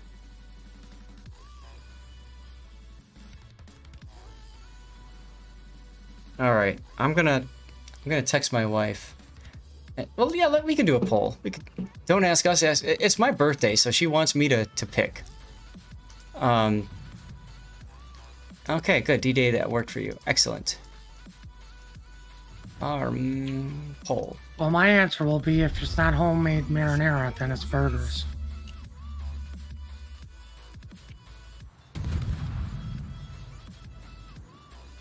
Alright, guys, we'll do a 10-minute poll here. Because we can. Scotch and burgers, there we go. Alright, chat, you guys can decide it for me. Lasagna, but neat. See, Fento, I completely agree with you. It's worthless without the garlic bread. My wife did get some breadsticks from Walmart or something, but... Oh my god, this Fiji. Filthy beast, look at him. Why isn't he shooting? Ah, he's trying to save a Kraken for his div mate. Okay, that makes sense.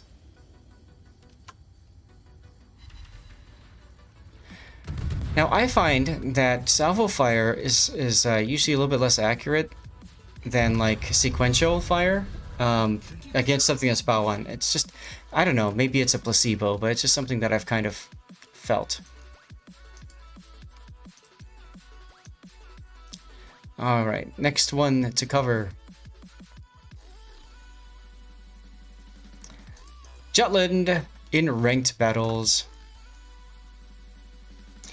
Make a cheeseburger, but butter the bun with garlic butter that you are going to use for lasagna. There you go. Okay. Coming up on 4 o'clock. So after this replay is over, guys, we'll do marbles. We'll talk a little bit about Fabletics men. Actually, we'll do Fabletics first, then marbles. Actually, I could probably talk about Fabletics while I'm doing the end of this replay. That'll work. Okay, where am I at for the planner? Peter Luke is now following. Peter Luke, thank you very much for the follow. Discuss new Italian battleships, give tips on them and how to play them. So, a lot of players are going to play, I think, Italian battleships a little bit too aggressively. They're going to try to use that smoke to get them out of trouble. And I think that smoke is really good for YOLO attacks, but not early on. I think you're better off playing at range. SAP is ridiculous on them, I think. Remember, I'm talking about this as a community contributor and not as a tester. So just keep that in mind. What makes them special than the rest of the battleship lines is they have relatively good rudder shift, and their They have SAP, and of course they've got Smoke. How are they going to perform in the current meta? The current meta is all about sniping battleships at long range or brawling battleships at close range, and HE spamming cruisers and torpedoes that luck chuck everywhere. So I think they'll be okay. I don't think they'll be great. I don't think they'll be terrible. I think they'll be okay. Will they be the new meta like when Venezia's came out? No, I don't think so. I think there'll be a place for them, but I don't know that it's going to be something that all of them do. Okay. So that's all the questions that have been asked based off of the forums and our discussions on Discord. At least I think so. So I'm going to pour myself a little bit more scotch and watch chat and ask you guys to chat if you've got any other questions you'd like to talk about. Meanwhile, it's time for a little bit more. And you guys said this time we're going to do it neat. So we're going to do it neat. Is now following. Eisenhower's, thank you for the follow.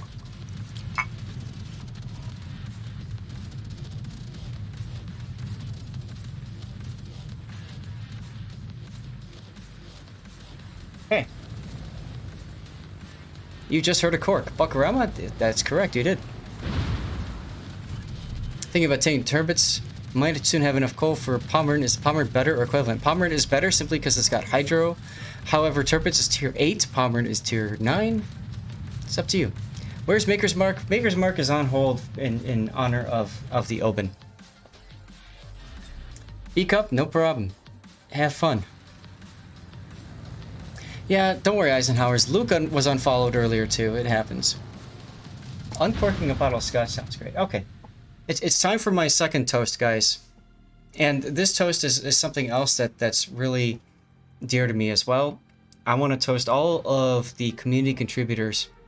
Hey, Taras Boba, how you doing? See, I pronounced Taras Boba.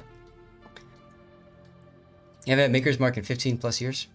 So here's a cheers to all of the current and old community contributors that I have known for quite some time and built relationships with many of them. Starting with No Soup for You, Notser, who else is there? Majash, Sea Raptor, of course. I have to call out my good buddy Sea Raptor. iChase.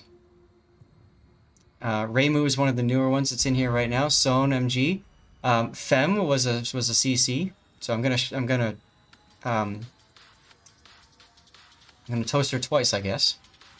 Who else was a CC that I've known and enjoyed company? Brain Cage, believe it or not, was a CC for a while. Who else is there? Thank you, Taras Bulba. I was afraid I'd forget about him. I was thinking about it last night. Krieger and Volgar the Viking as well. Ashley, aka Ashley, used to be a CC, no longer. But she was great. Business 6, another great one. Krieger. Yep, we just talked Krieger. We talked about Volgar. Kevin Sieb, I haven't had the pleasure of meeting yet. I'd love to meet him at some point. Eisenhower's TC Freer absolutely is fantastic. Sanctus! Dude, Sanctus! I hope you're okay, Sanctus. I haven't seen you in a while. I wanted to message you recently to see how you're doing. I hope you're doing okay. Sanctus just resubscribed for 8 months. Flambass, I met at the CC Summit. Great dude. I'm gonna, also toast Flamu. Met him in person. He's very different in person than he is on stream. I'll just say that. Statsbloke, another dude I would love to meet. Rita Gamer, I'd love to meet her. She was in chat earlier. I don't know if she's still here or not. Chaos Machine. Oh my god, I want to meet Chaos. I want to meet Chaos so bad. Wasting Time, I haven't met yet. Oskens, I'd love to meet as well. Not as fantastic as Lord Zath. They still dedicate my kill. Oh, Griefer. Yes, I would love to meet Griefer. Son. Yep. I thought I called him out earlier or toasted him, but that's okay.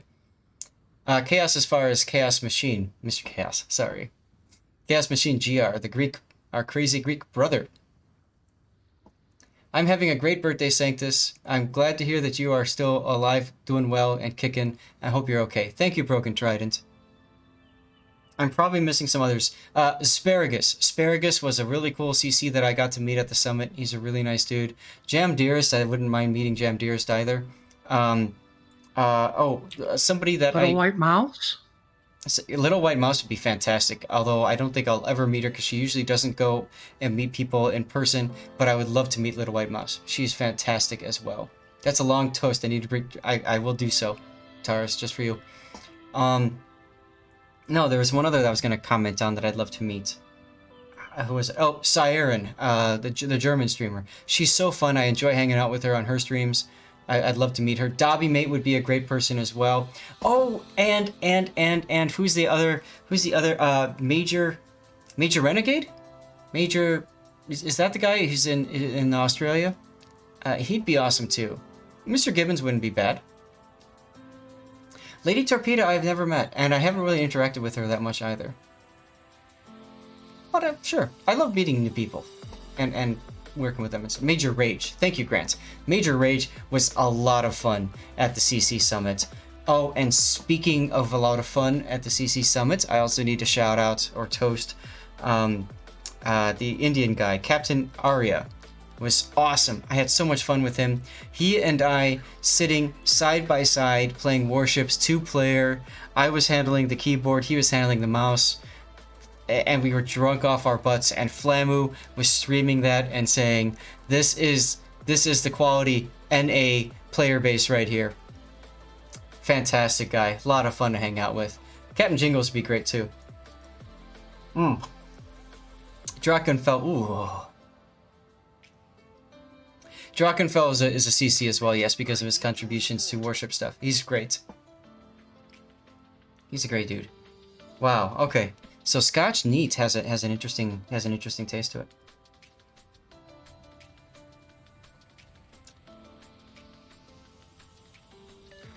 I see what you guys mean about letting it sit on the tongue. Euro is a good guy. I would love to meet Euro. Yes, Euro's a CC. I think he still is. I don't remember 100%. It does burn, but that's the good thing about it. You want it to burn. I mean, you may meet him if he ever finds his passport. Scotch is whiskey. It's just made from Scotland, and I was reading online. It's brewed a little bit differently too. It's got a little bit different ingredients. But yeah. Guys in chat, any other questions that you want to ask about or discuss? 54% of you guys said burgers. I will text my wife that we will do burgers tonight, which means I get to cook them while kind of somewhat happy. Whale? I think inebriated is the term you're looking for. SAP, when should I use it and how does it work? Deadliest, you use SAP, generally speaking, especially on the cruisers, all the time, unless you have a broadside target. Hydrate? Yes, sir. Oh, yes, Penguin. I make bacon on mine. You push lasagna, but not enough points. Sanctus contributed 13,000. Wow. All right. Oh, Desta won a giveaway. Nice. Bergania. Wrong water. Watch Whiskey Vault on the YouTubes. Get your whiskey knowledge. Okay. I'm a big fan of burgers too, Sanctus. If you're ever in the Chicago area, let me know. I'll make one for you. I have a very special way that I make my burgers. And I'm sure just about everybody does. Anything else you guys want to ask about in the stream? Those of you guys in chat? Anything else to discuss? Deep dish and burgers. Damn right we will, man. Kavora tier 5 is amazing with all the barrels, yes. Desta, you gotta say something or Tedster wins. Oh my goodness. Place ice cube on top and middle until it flips. Dogs are king in Chicago. I was never a big fan of hot dogs. Oh my god, the Parzival died, lol. No, I've never gone to Ukrainian village. Blint, I had my first vaccine shot. And I'm waiting to get my appointment for the second. Any help with using the minimap to aim? So Raven, I'm one of those people where you you heard the phrase you can't teach an old dog new tricks. I learned to play by not looking at the minimap because we didn't have that circle or X mark before. So the result is I can't answer that really well, other than to tell you that what I like to do is I like to use the minimap as a way to like check my work. Like if you ever done math problems and stuff, you're always told to check your work when you think you're done. And I use that as a way to check my work. So if I'm playing Battleship and I've lined up a shot, I'll glance at the minimap for a second to make sure that the circle is, the circle is in line with the ship that I'm shooting at. If it's not, then I'll hold, because something's not right.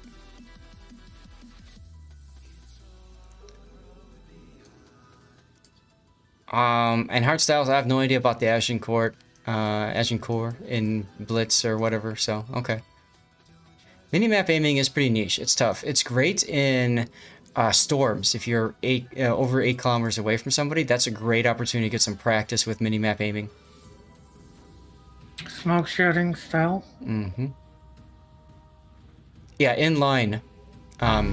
So if you target a ship, and it draws Skull is now it draws that line forward, you want to make sure that your shell is going to hit that line directly. Or if you anticipate that a ship is going to turn, you need to think about the way that ship moves, okay, and you want to aim accordingly. So just stuff like that. But honestly, that comes over experience. That's not something that you can just know off the top of your head. Z Skull, thank you for the follow.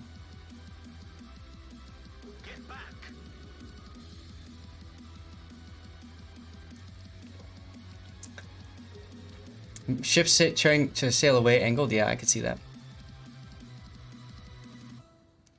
Desta's here. Yes, Desta, you won, but Puddin said something about say something or Tedster wins, so. Butch, my favorite tier to play, probably 7. Seen around a chat with Oskens? Yes, I've been there a bit. He's a good guy. Your tokens are gone and Twitch is acting weird. That's okay, Alzu. Desta says he did say something. Hi, Iron. Me. It shows that I messaged him with the code. Alright, double check that. You see you got that message there, Desta. You can also send him to him as a message on Discord, because he is in the Discord server. That doesn't work with my laziness. What do I think of the Italian battleships? I think it's too early to tell, Sanctus. I think that they're going to be very situational. I think they're going to be ships that, if you can understand how to abuse the spotting mechanic, especially with the smoke, you'll see players do just ridiculous things. But a lot of players will screw up. We saw a Lepanto screw up earlier, panic smoke and shoot me, and that didn't work. Why am I still sober? I'm working on it, Lex. I'm taking my time. Bob Rohar, thank you very much. If you can't hit stuff in a battleship, then my recommendation is to spend a lot of time playing the faster reloading battleships first, and then work out from there.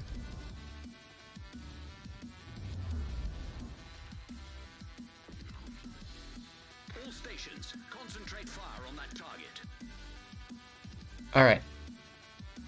We've got about 6 minutes left, so this is a good time to switch and start talking just a little bit about my sponsorship with Fabletics Men. Guys, as you know, this month, you've been Team Shot all day, that sucks. This month has been sponsored by Fabletics Men. I've been wearing clothing from Fabletics. And so I just got to talk to you guys for a little bit about it. This isn't any sort of a sale pitch or something like that. This is just talking about my experience with it. To fulfill some of the requirements of sponsorship, and I think you guys, understand that.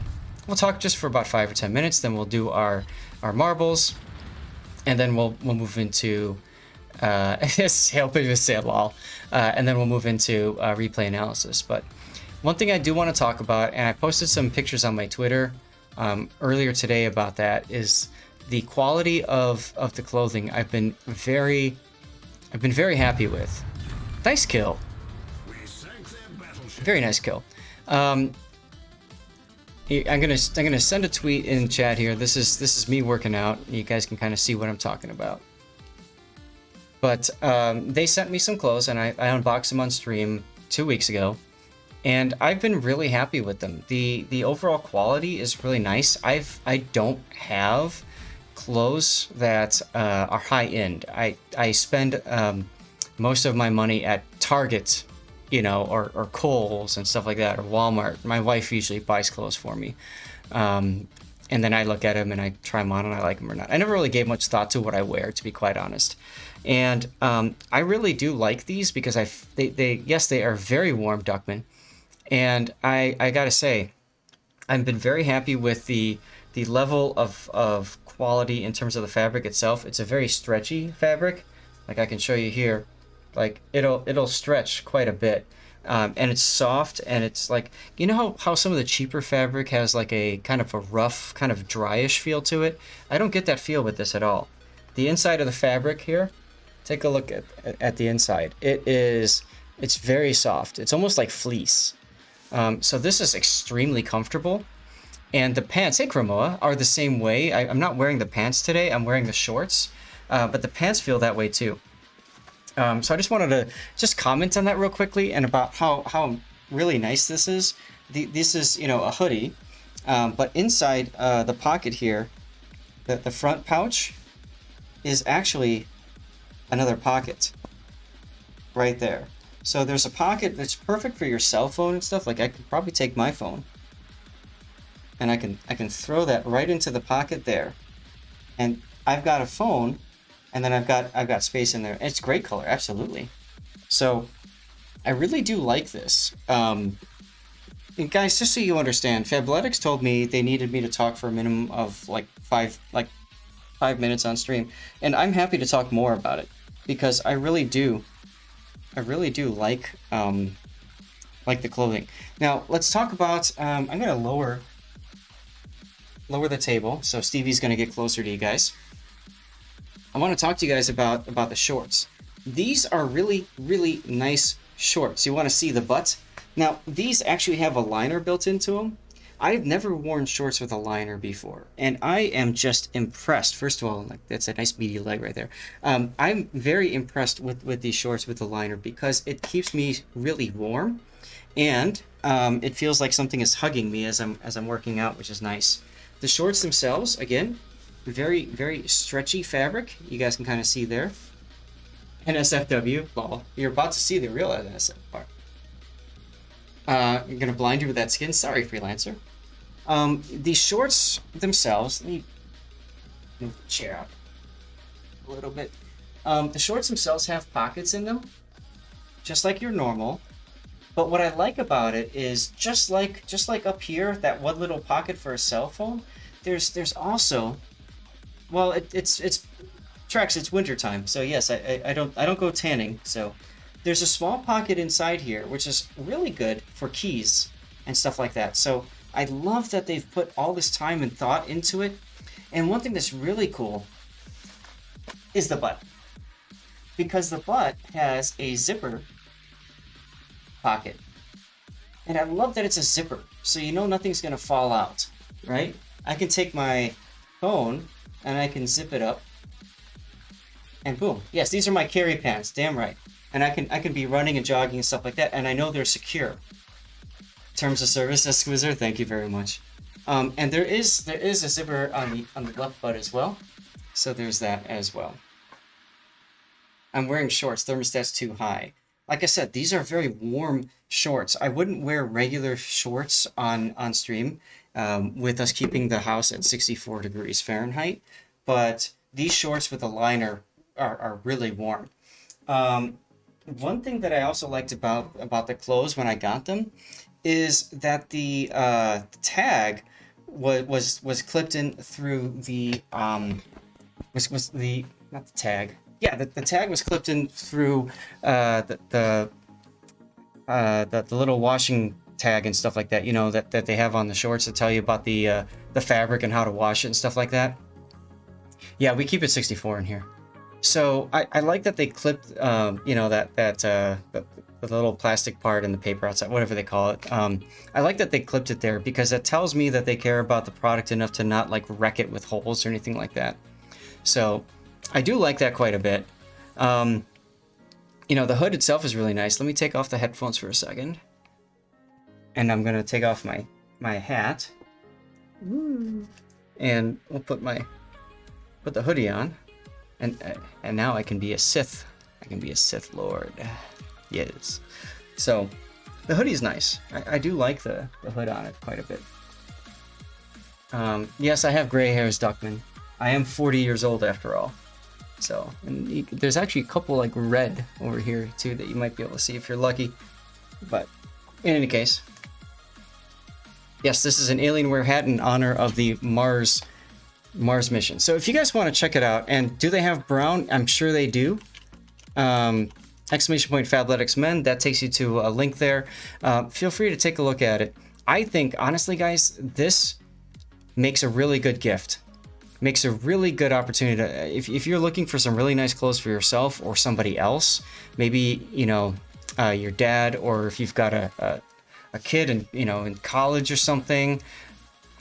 I mean, I've been very happy with it. It looks really good.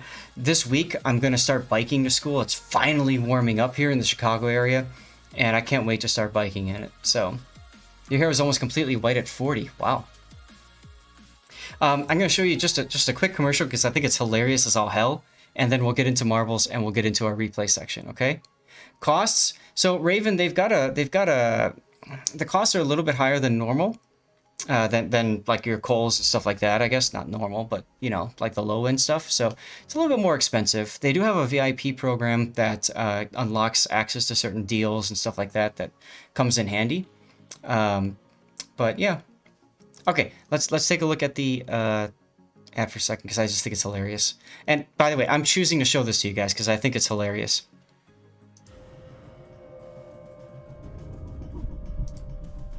When I wear Fabletics Men, I feel the F on my chest.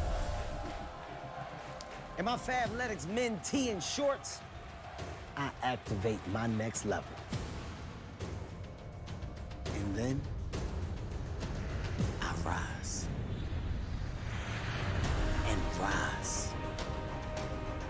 And rise! Thanks, Trex. Congratulations, Snow Mongoose. I love this part. Part is hilarious. Oh! Help! What happened? Help! I had too much F! Too much F on my chest! Well, I'll catch you. No, I don't want you to catch me. Get out of there. I'll do it myself. Okay. Come back! Fabletics Men, you're welcome. You know, there are times where I don't mind showing a commercial, and this is definitely one of them. I just love it. I thought it was so funny. I thought it was so well done. I just wanted to share it with you guys, plain and simple. I just wanted you guys to check it out. Cause yeah. Now, if you think that's funny, wait till you see the one next week. Next week's even funnier. So, but anyway, yeah. Seriously, go ahead and check it out. And like I said, if you're looking for a good gift or something, check it out. Be sure to check it out. It's good stuff. And I might end up buying some myself. Next week I'm gonna talk about what things I might want to pick up. And yeah, I mean, you know, graduation is a little ways away. Father's Day is a little ways away, but both are good opportunities to buy some good quality workout clothing, especially with the summer starting up and stuff. So, in any case, I'm going to start a 3-minute countdown, run a 3-minute ad, and then we will begin game number 3.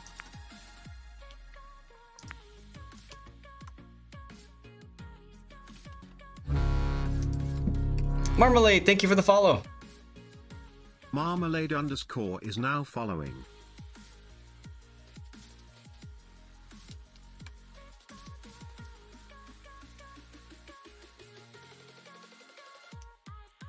Very nice. All right, be right back.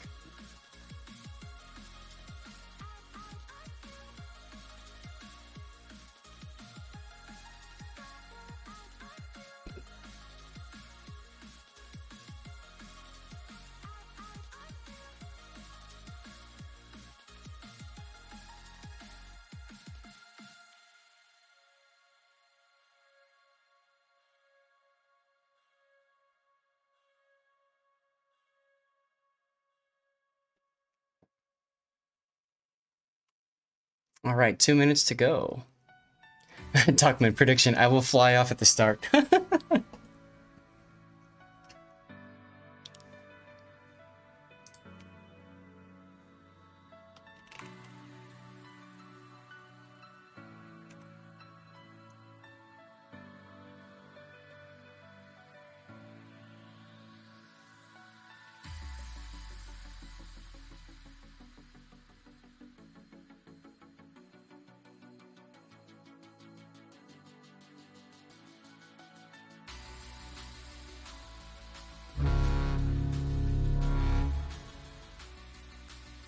Max Vladimus is now following.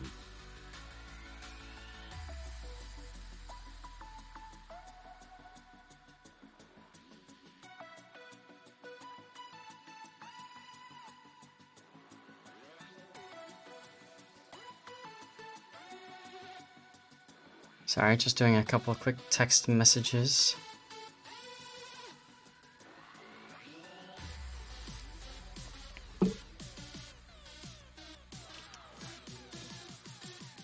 Hey, Malarkey, thank you very much. I'm having a great day so far.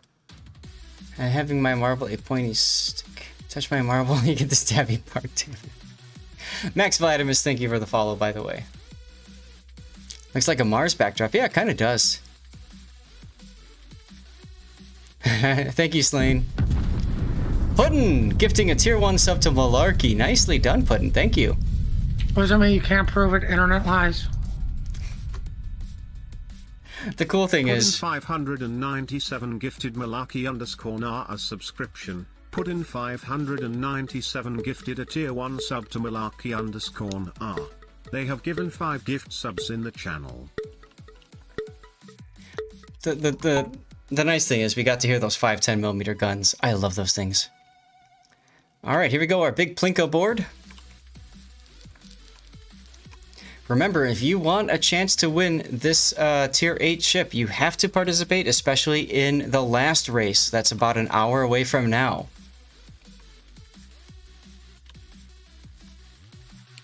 So Meb9612 is in the lead. We've got, that's Garnet 1. And second, Hex and Hammer SC2 is up there as well. Oh, D-Mole just got yeeted off the level. Rip D-Mole. International 2 has just taken the lead. Now we come up to this interesting part of the map, the elevator. Here's Chris Follow. Mab, look at that. Is now following. That Garnet one is there. Hey, thanks for the follow there, Rabbit Eskimo. Appreciate it. And now we get the slow divider versus the 2 dividers up here. Oh my god, look at these guys just getting yeeted around.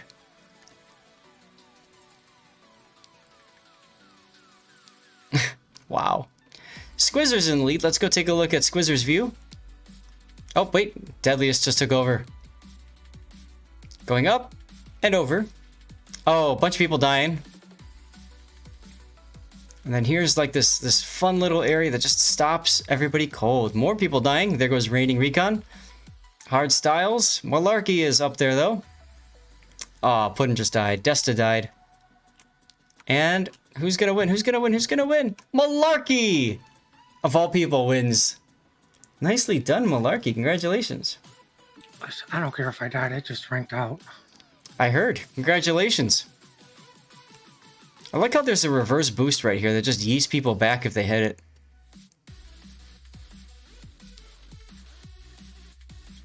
Yukon might hit it? Nope. There we go. Sub to win. That's right, Eisenhower's. Oh my god, there's still people stuck up here? H9K finally getting out of that maze up there. Ilium going down. A lot of people just getting yeeted off the level by these little boosters here. I wonder if Twitch accidentally unfollowed him.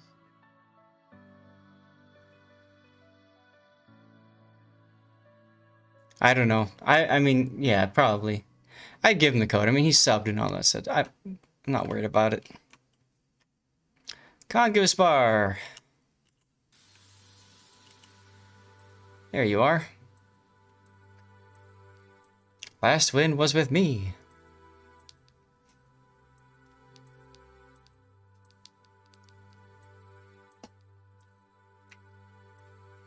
Yeah! Congratulations on coming in dead last. All right, let's see where the placement is at this point. I'm LOL in 7th place, believe it or not. And let's go on to Marbles channel and let's post that. So this is no, for the Grand Prix. I hate that they default to the season. All right. So Malarkey is tied with DD972 for first place. Squizzer's in second. Cochran's in 4th. Classic. Okay. Remember, you have to participate in these races in order to win, especially this last one. So let's see what happens. This might be fun.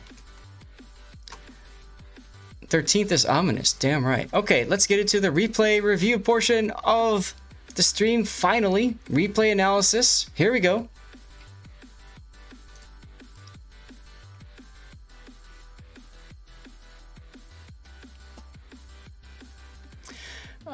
While we get into here, it's time, I think, for some more scotch. This time, I'm gonna put a little rocks in it.